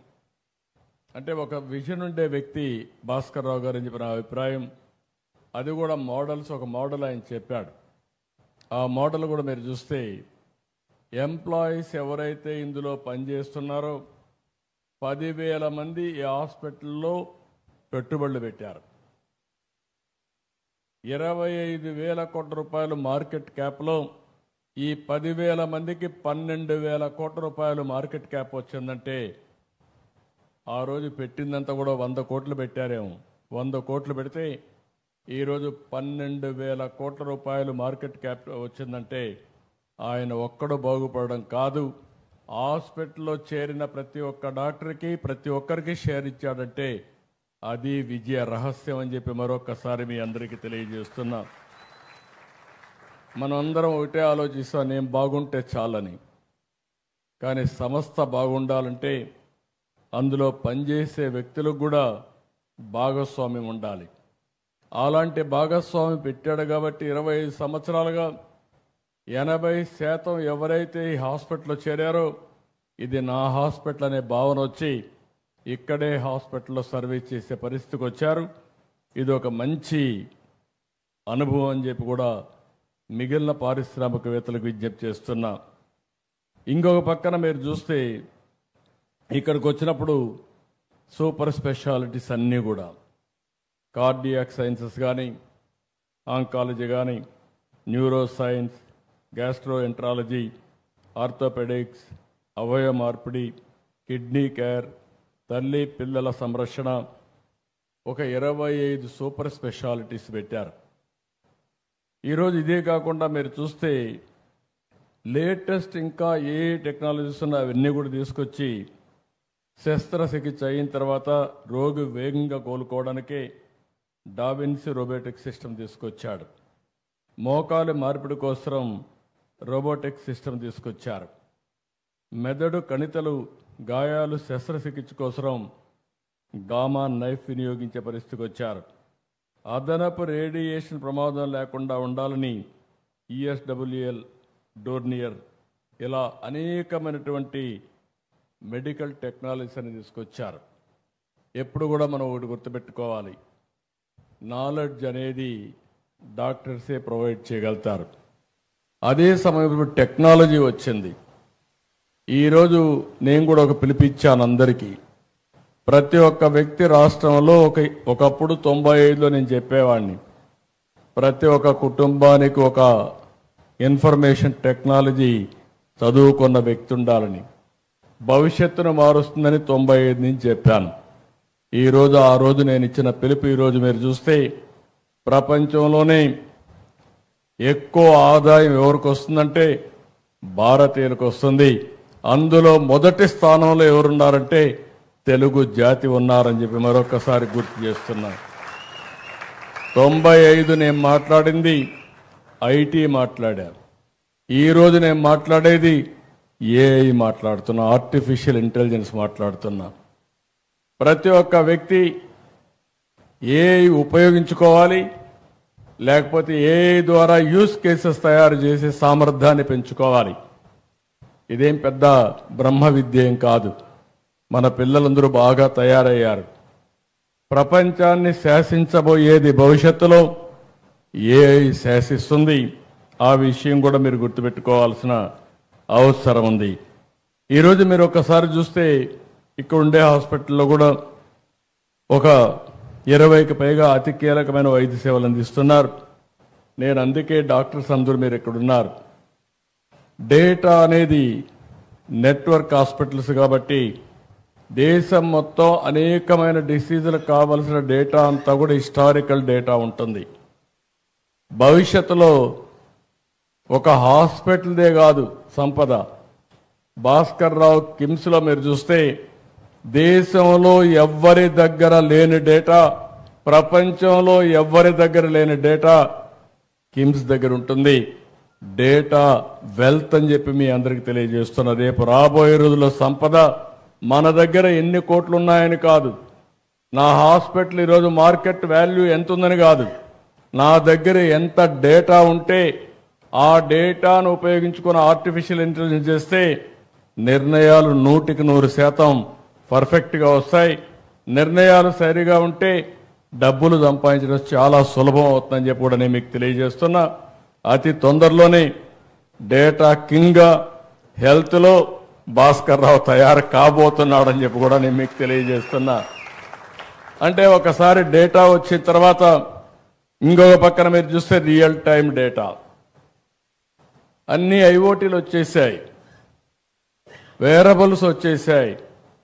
ఈరోజు హాస్పిటల్లో డాక్టర్లు కూడా మీరు చూస్తే ఆపరేషన్ చేస్తా ఉంటే ఏఐ ద్వారా మీకు మొత్తం గైడ్ చేసే పరిస్థితికి వచ్చింది. నువ్వు ఇక్కడ తప్పు చేస్తున్నావు, ఇది కరెక్ట్గా చేయి, ఇక్కడే ప్రేషన్ ఉంది, ఇక్కడ చేయాలని చెప్పి మిమ్మల్ని గైడ్ చేసే పరిస్థితికి వస్తూ ఉంది. దీనివల్ల ఏం జరుగుతుందని మీరు ఆలోచిస్తే ఈ డేటా, ఈ యొక్క గైడెన్స్ వల్ల మామూలు డాక్టర్ కూడా ఎక్స్ట్రాడినరీ ఆపరేషన్ చేసే పరిస్థితికి వస్తున్నాడు. అలాంటి నాలెడ్జ్ వచ్చేది మనం గుర్తుపెట్టుకోవాల్సిన అవసరం ఉంది. అందుకే నేను ఒకటే చెప్తున్నా, డెడ్లీ కాంబినేషన్ టెక్నాలజీస్ అన్నీ కూడా సౌండ్గా వచ్చాయి. ఇంకొక పక్క నాలెడ్జ్ కూడా మెచ్యూరిటీ వచ్చింది, డేటా కూడా వచ్చే పరిస్థితి వచ్చింది. రియల్ టైం అప్లికేషన్ చేయడానికి ఆర్టిఫిషియల్ ఇంటెలిజెన్స్ కానీ, మళ్ళీ ఆర్టిఫిషియల్ ఇంటెలిజెన్స్ ద్వారా మీరు ఎక్కడున్నా మీకు నాలెడ్జ్ ప్రొవైడ్ చేయడం రియల్ టైంలో జరిగే పరిస్థితి వచ్చింది. అందుకే భవిష్యత్తులో భారతీయులు నాకు ఏమాత్రం మనం లేదు, అద్భుతాలు సృష్టించబోతున్నారని మరొక్కసారి ఈ సభలో మీ అందరికీ విజ్ఞప్తి చేస్తున్నా. అయితే దీనికి కావాల్సింది మనమందరం కూడా ఆ డైరెక్షన్లో ఆలోచించాలి. ఒకప్పుడు హాస్పిటల్ లేని పరిస్థితి.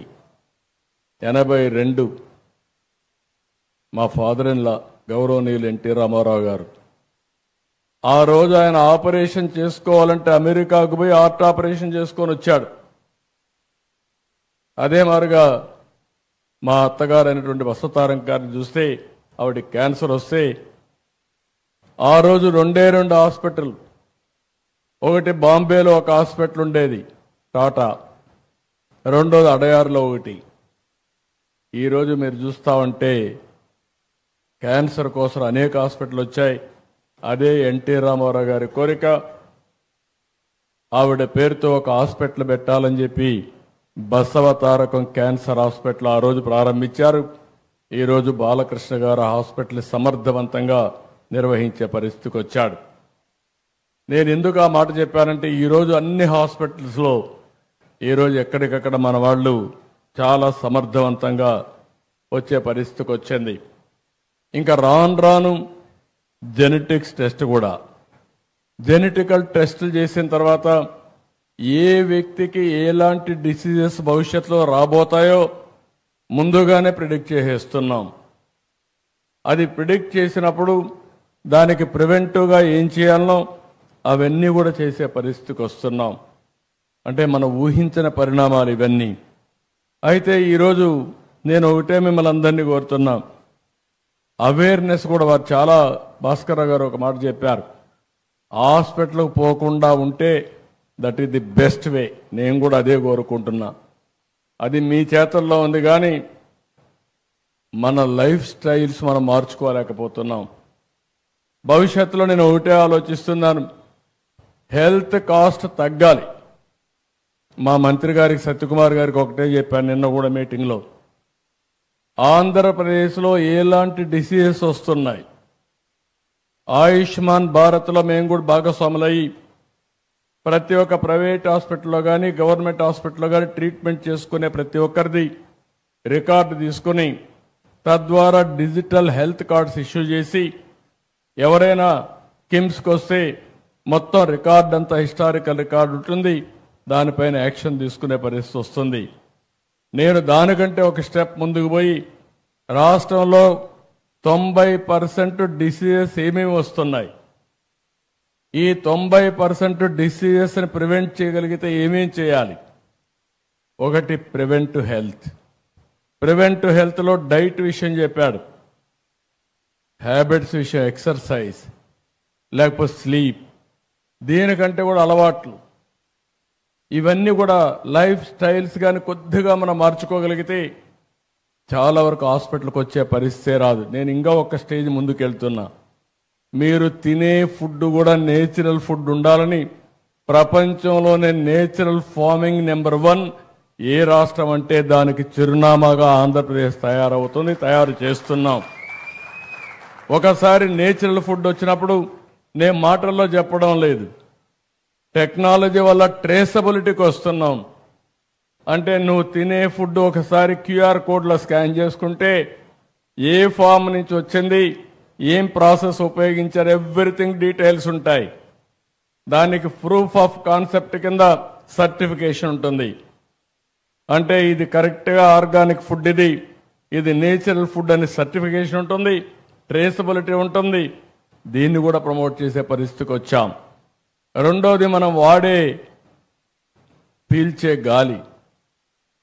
అందరం కూడా కలుషితమైన వాతావరణంలో బ్రతుకుతున్నాం. అందుకే ప్రధానమంత్రి గారు అన్నారు 500 గిగాబిట్ గ్రీన్ ఎనర్జీకి ముందుకు పోతున్నామని.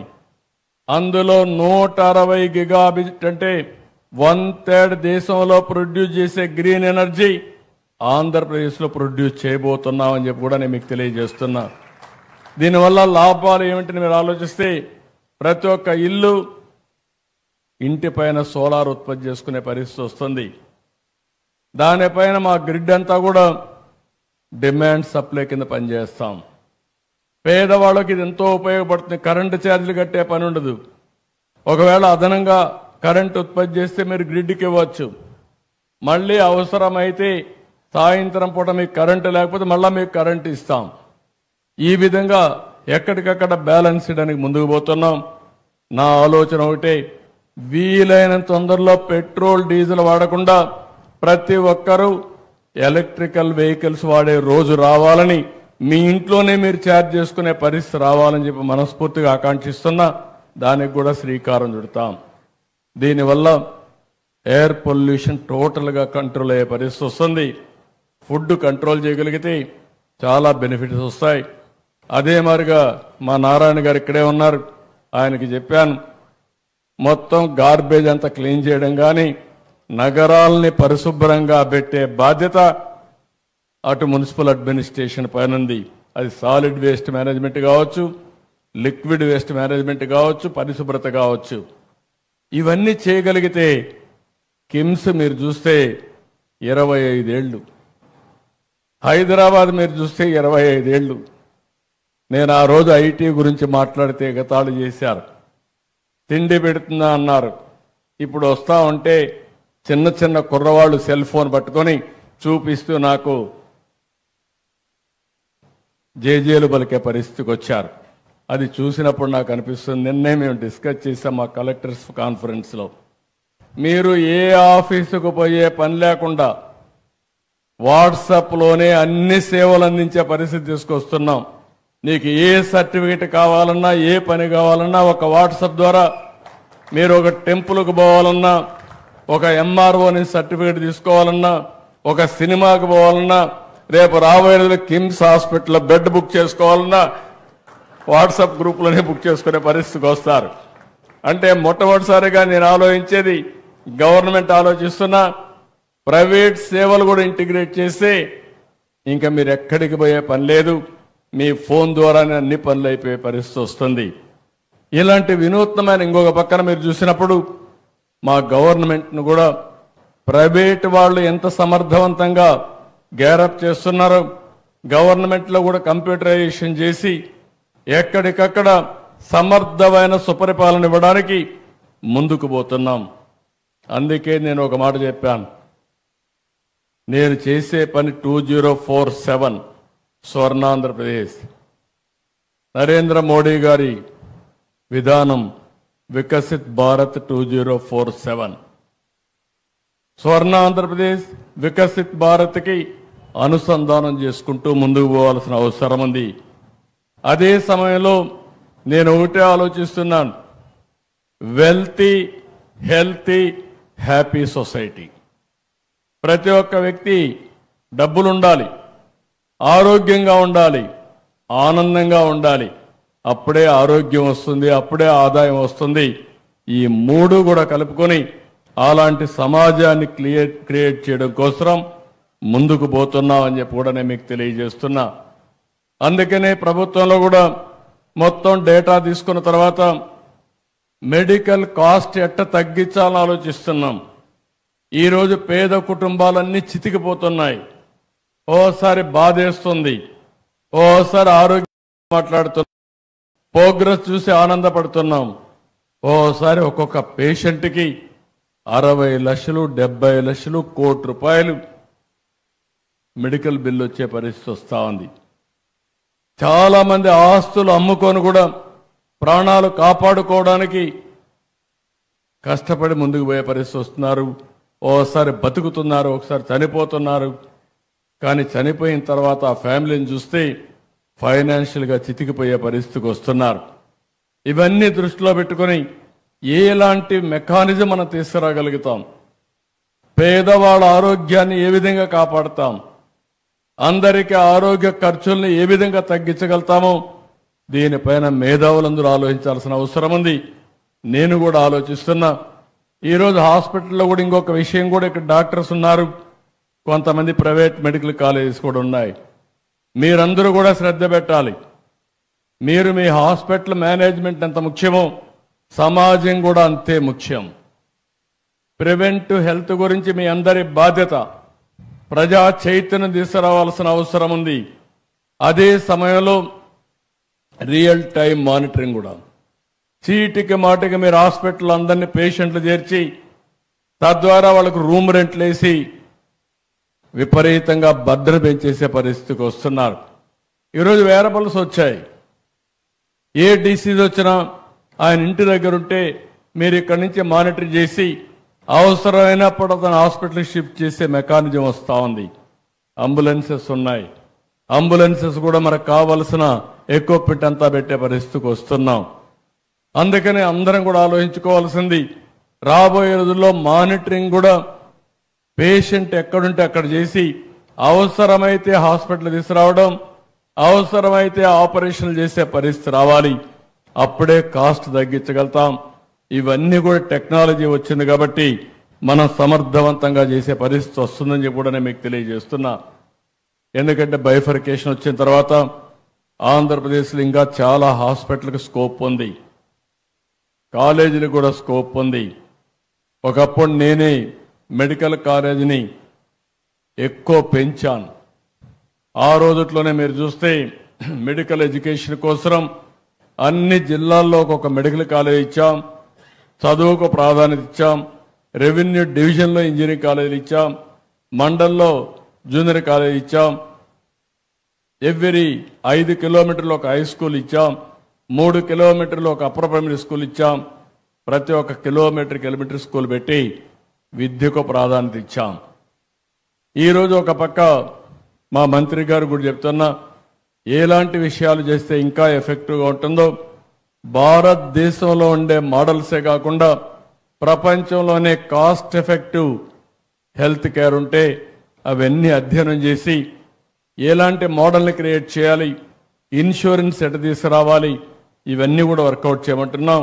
అందులో ఏదైనా ఐడియాస్ ఇవ్వగలిగితే భాస్కర్ రావు కూడా చెప్తున్న అనుభవంతో ఆయన కూడా మొత్తం ఒక మోడల్ తయారు చేయగలిగితే we will be very happy అని చెప్పి కూడా నేను వారికి తెలియజేస్తున్నాను.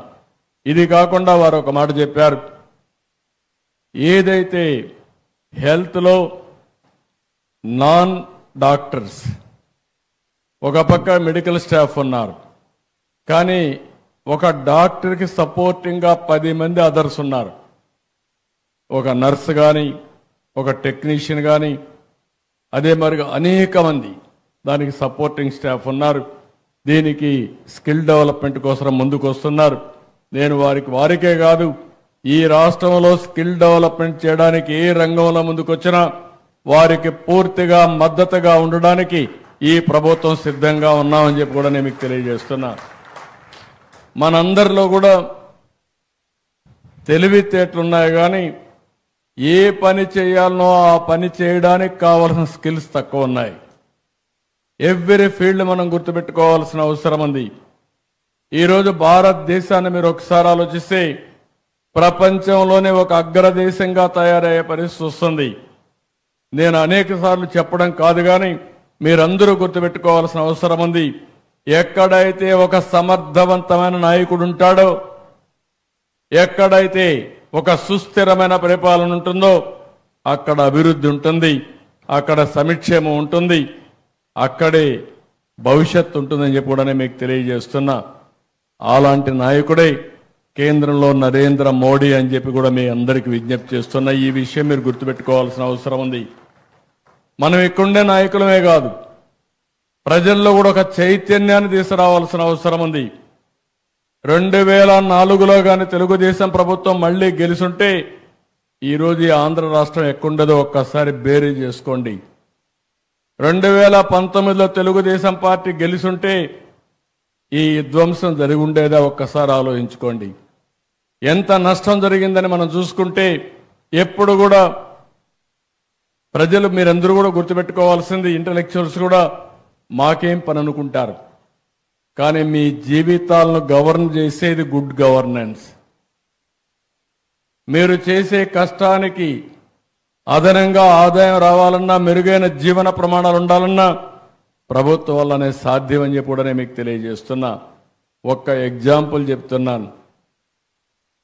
బైఫర్కేషన్ యాక్ట్లో ఆల్ ఇండియా మెడికల్ ఇన్స్టిట్యూట్ ఇచ్చారు. నేను రాజధాని మంగళగిరిలో పెట్టాను. మంగళగిరిలో పెడితే ఆ రోజే 300 కోట్ల రూపాయలు విలువ చేసి 183 ఎకరాలు భూమి ఇచ్చాను. డీజీపీ ఆఫీస్ పక్కన బ్యూటిఫుల్గా కొండలుంటాయి. దేశంలో ఎక్కడ కూడా All India Institute of Medical సైన్స్కి ఇంత మంచి సైట్ లేదు. అలాంటి సైట్ ఇచ్చాం. వాళ్ళు కూడా 1618 కోట్ల రూపాయలు ఖర్చు పెట్టి 960 బెడ్లతో హాస్పిటల్ ఎస్టాబ్లిష్ చేశారు. 10 రూపాయలే ఓపీ. అలాంటిది పెడితే నేను ముఖ్యమంత్రి అవుతానే సూపరింటెండెంట్ వచ్చి అడిగాడు, సార్ మీరు ఆ రోజు మంచి ఉద్దేశంతో ఇవన్నీ చేశారు, నీళ్లు లేవు, నీళ్లు లేకుండా ఉంటే మేము 600 టిప్పర్స్ ట్యాంకర్స్ పెట్టి నీళ్లు తెప్పిస్తున్నాం, అవి తిరుగుతుంటే ఏం చేయాలని అర్థం కాకుండా ఓపీ క్లోజ్ చేశాం, రూములు కూడా ఆపరేట్ చేయడం లేదు, మీరు నీళ్లు ఇస్తే మేము ఆపరేట్ చేస్తామంటే నీళ్లు కాకుండా రోడ్డు కూడా వేయకుండా వదిలిపెట్టారు. అంటే ఏ విధంగా ఉంటుందంటే కొన్ని లక్షల రూపాయలు పెట్టి మంచి ఆవును కొనుక్కొని పగ్గం లేకుండా ఆవును వదులుకున్నట్టు. అంటే మీరు గుర్తుపెట్టుకోవాల్సిన ఒక ఎగ్జాంపుల్ మాత్రం ఇది. పక్కన కృష్ణా నది, పక్కనే మీ డ్యామ్ కృష్ణా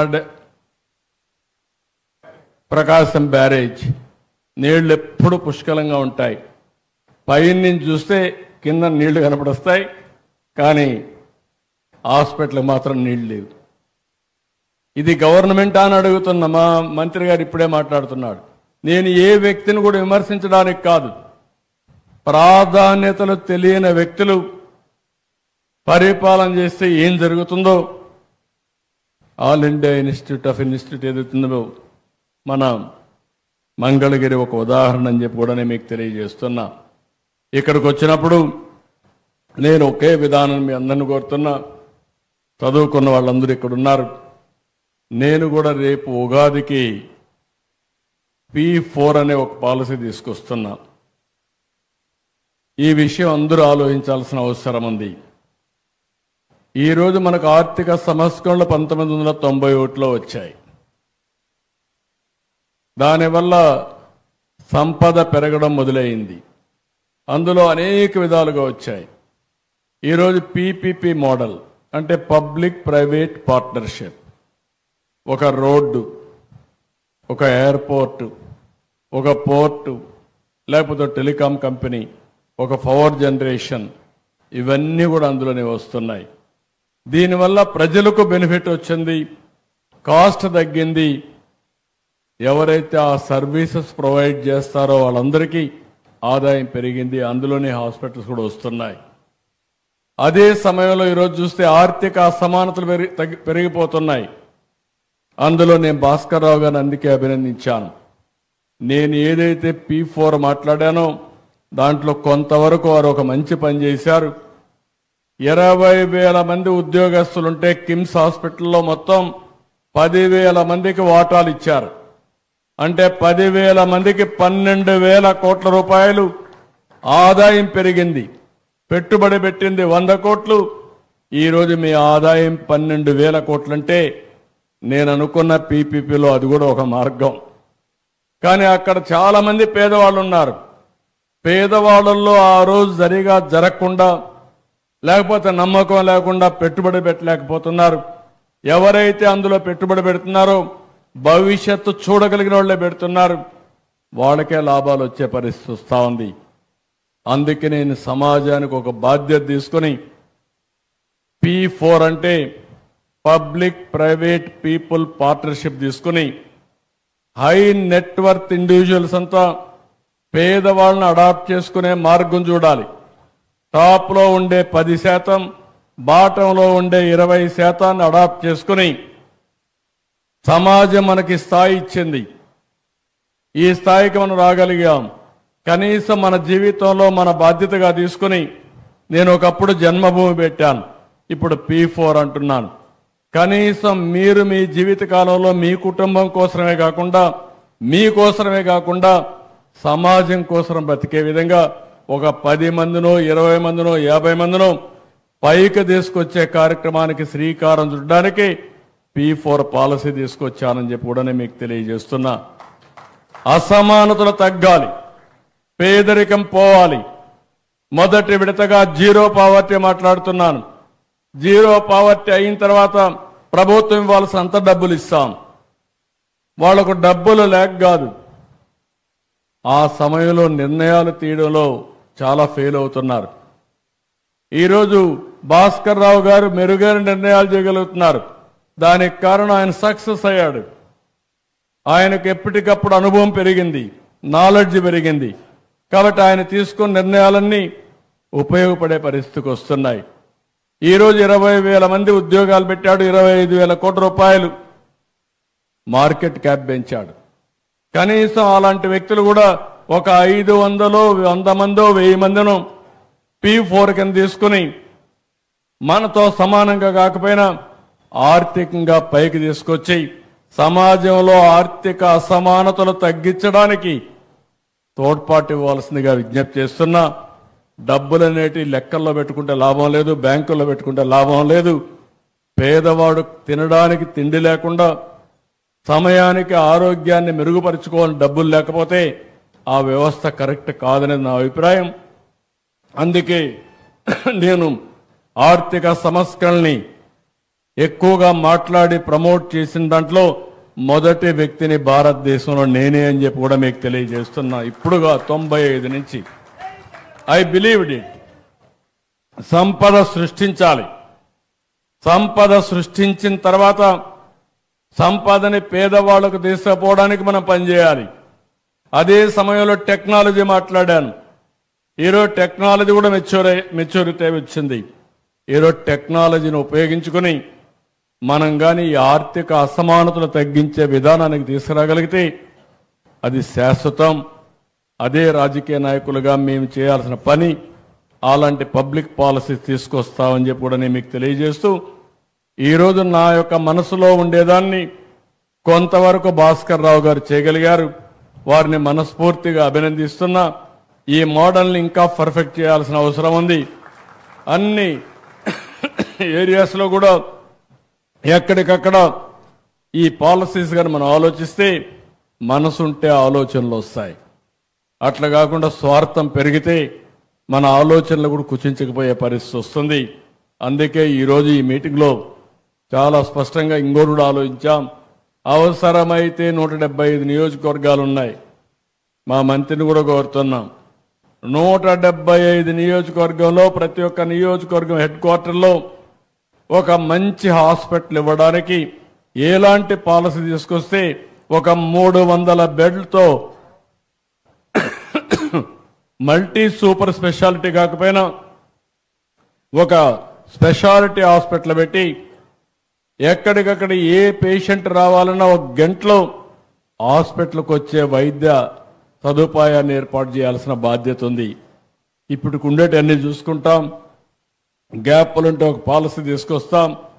ప్రతి ఒక్కరికి రాష్ట్రంలో మెరుగైన సేవలు అందించడానికి, మెరుగైన వైద్యాన్ని అందించడానికి ఎలాంటి పాలసీలు దేవాలో పాలసీలు తీసుకొస్తాం.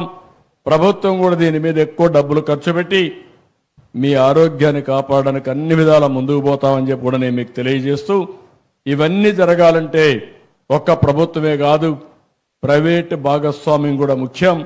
ప్రైవేటు భాగస్వామ్యం అవసరం. అదే సమయంలో ప్రైవేటు వ్యక్తులు కూడా బాధ్యతగా ఆలోచించాల్సిన అవసరం ఉంది.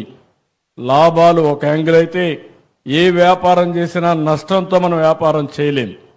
ఆ వ్యాపారం సర్వైవ్ కాదు. కానీ లాభాల పేరుతో మీ అసమర్థతతో ప్రజల మీద భారం వేసే పరిస్థితి వస్తే అది కూడా సమాజానికి మంచిది కాదు. ఎఫిషియన్సీ పెరగాలి, కాస్ట్ తగ్గాలి. అదే ఈరోజు రిఫార్మ్స్ ఫలితం అని చెప్పి కూడా నేను మీకు తెలియజేసుకుంటూ, కాబట్టి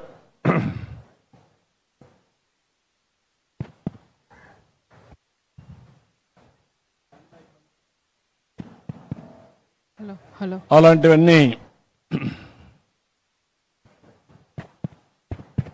హలో హలో ఓకే ఓకే కాబట్టి ఈ విషయాల్లో ఇంకొక మాట కూడా మీ అందరికీ విజ్ఞప్తి చేస్తున్నా.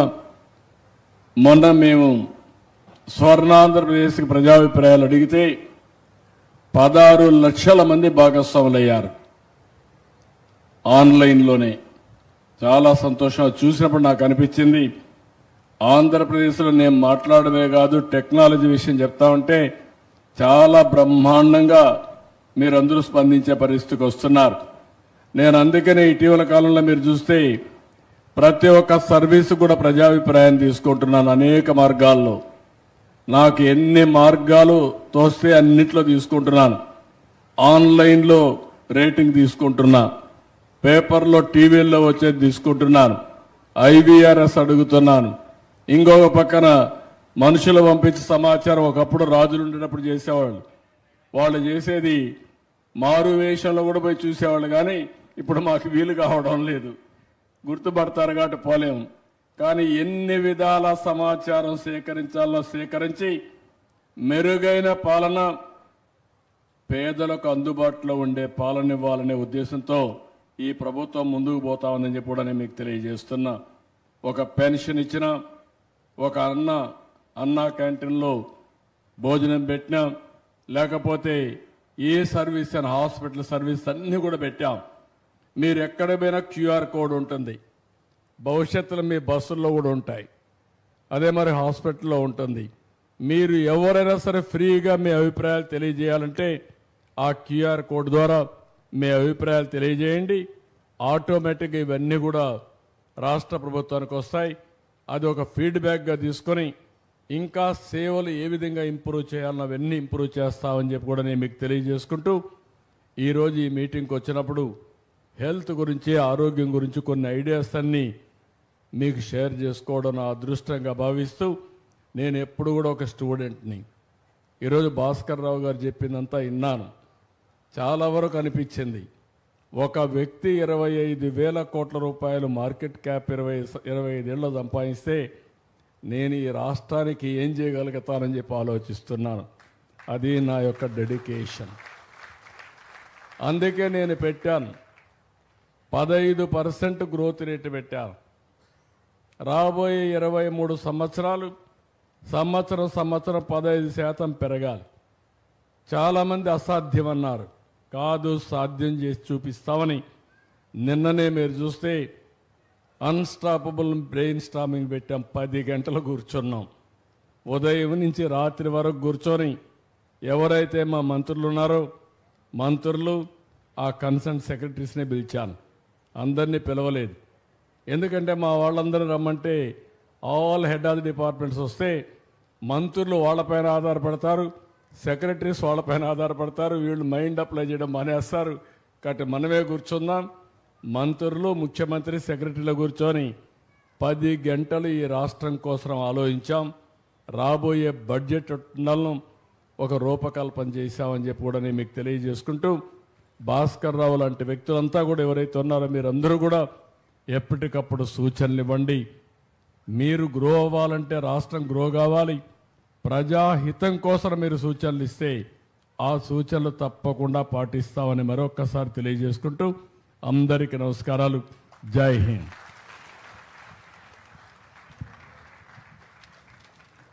Thank you so much sir for your valuable speech. ఇప్పుడు మన ఎండి డాక్టర్ భాస్కర్ రావు సార్ని చంద్రబాబు నాయుడు గారిని సత్కరించవలసిందిగా కోరుచున్నాను. Doctor Lakshman sir, please give your vote of thanks.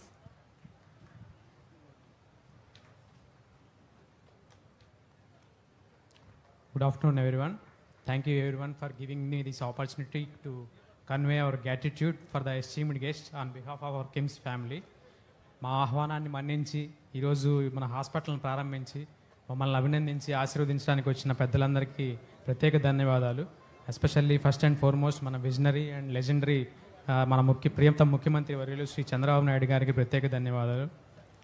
Swarnandhra సాధన మీ ధ్యేయం మీ ఆశయం అయితే దానికి ఆరోగ్యాంధ్ర అత్యవసరం.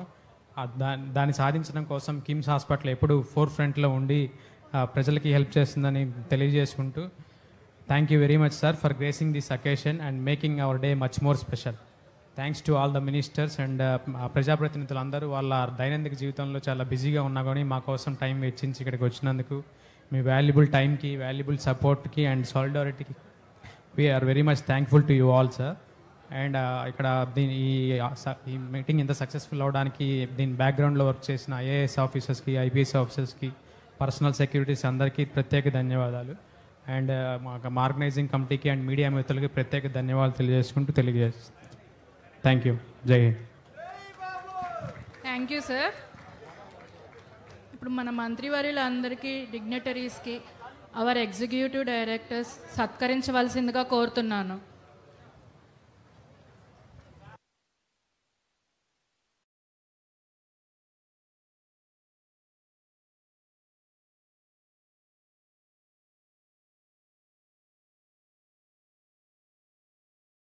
My honor to thank each and every dignitary came here and make this inauguration a very big success, and thanks for your blessings, sir.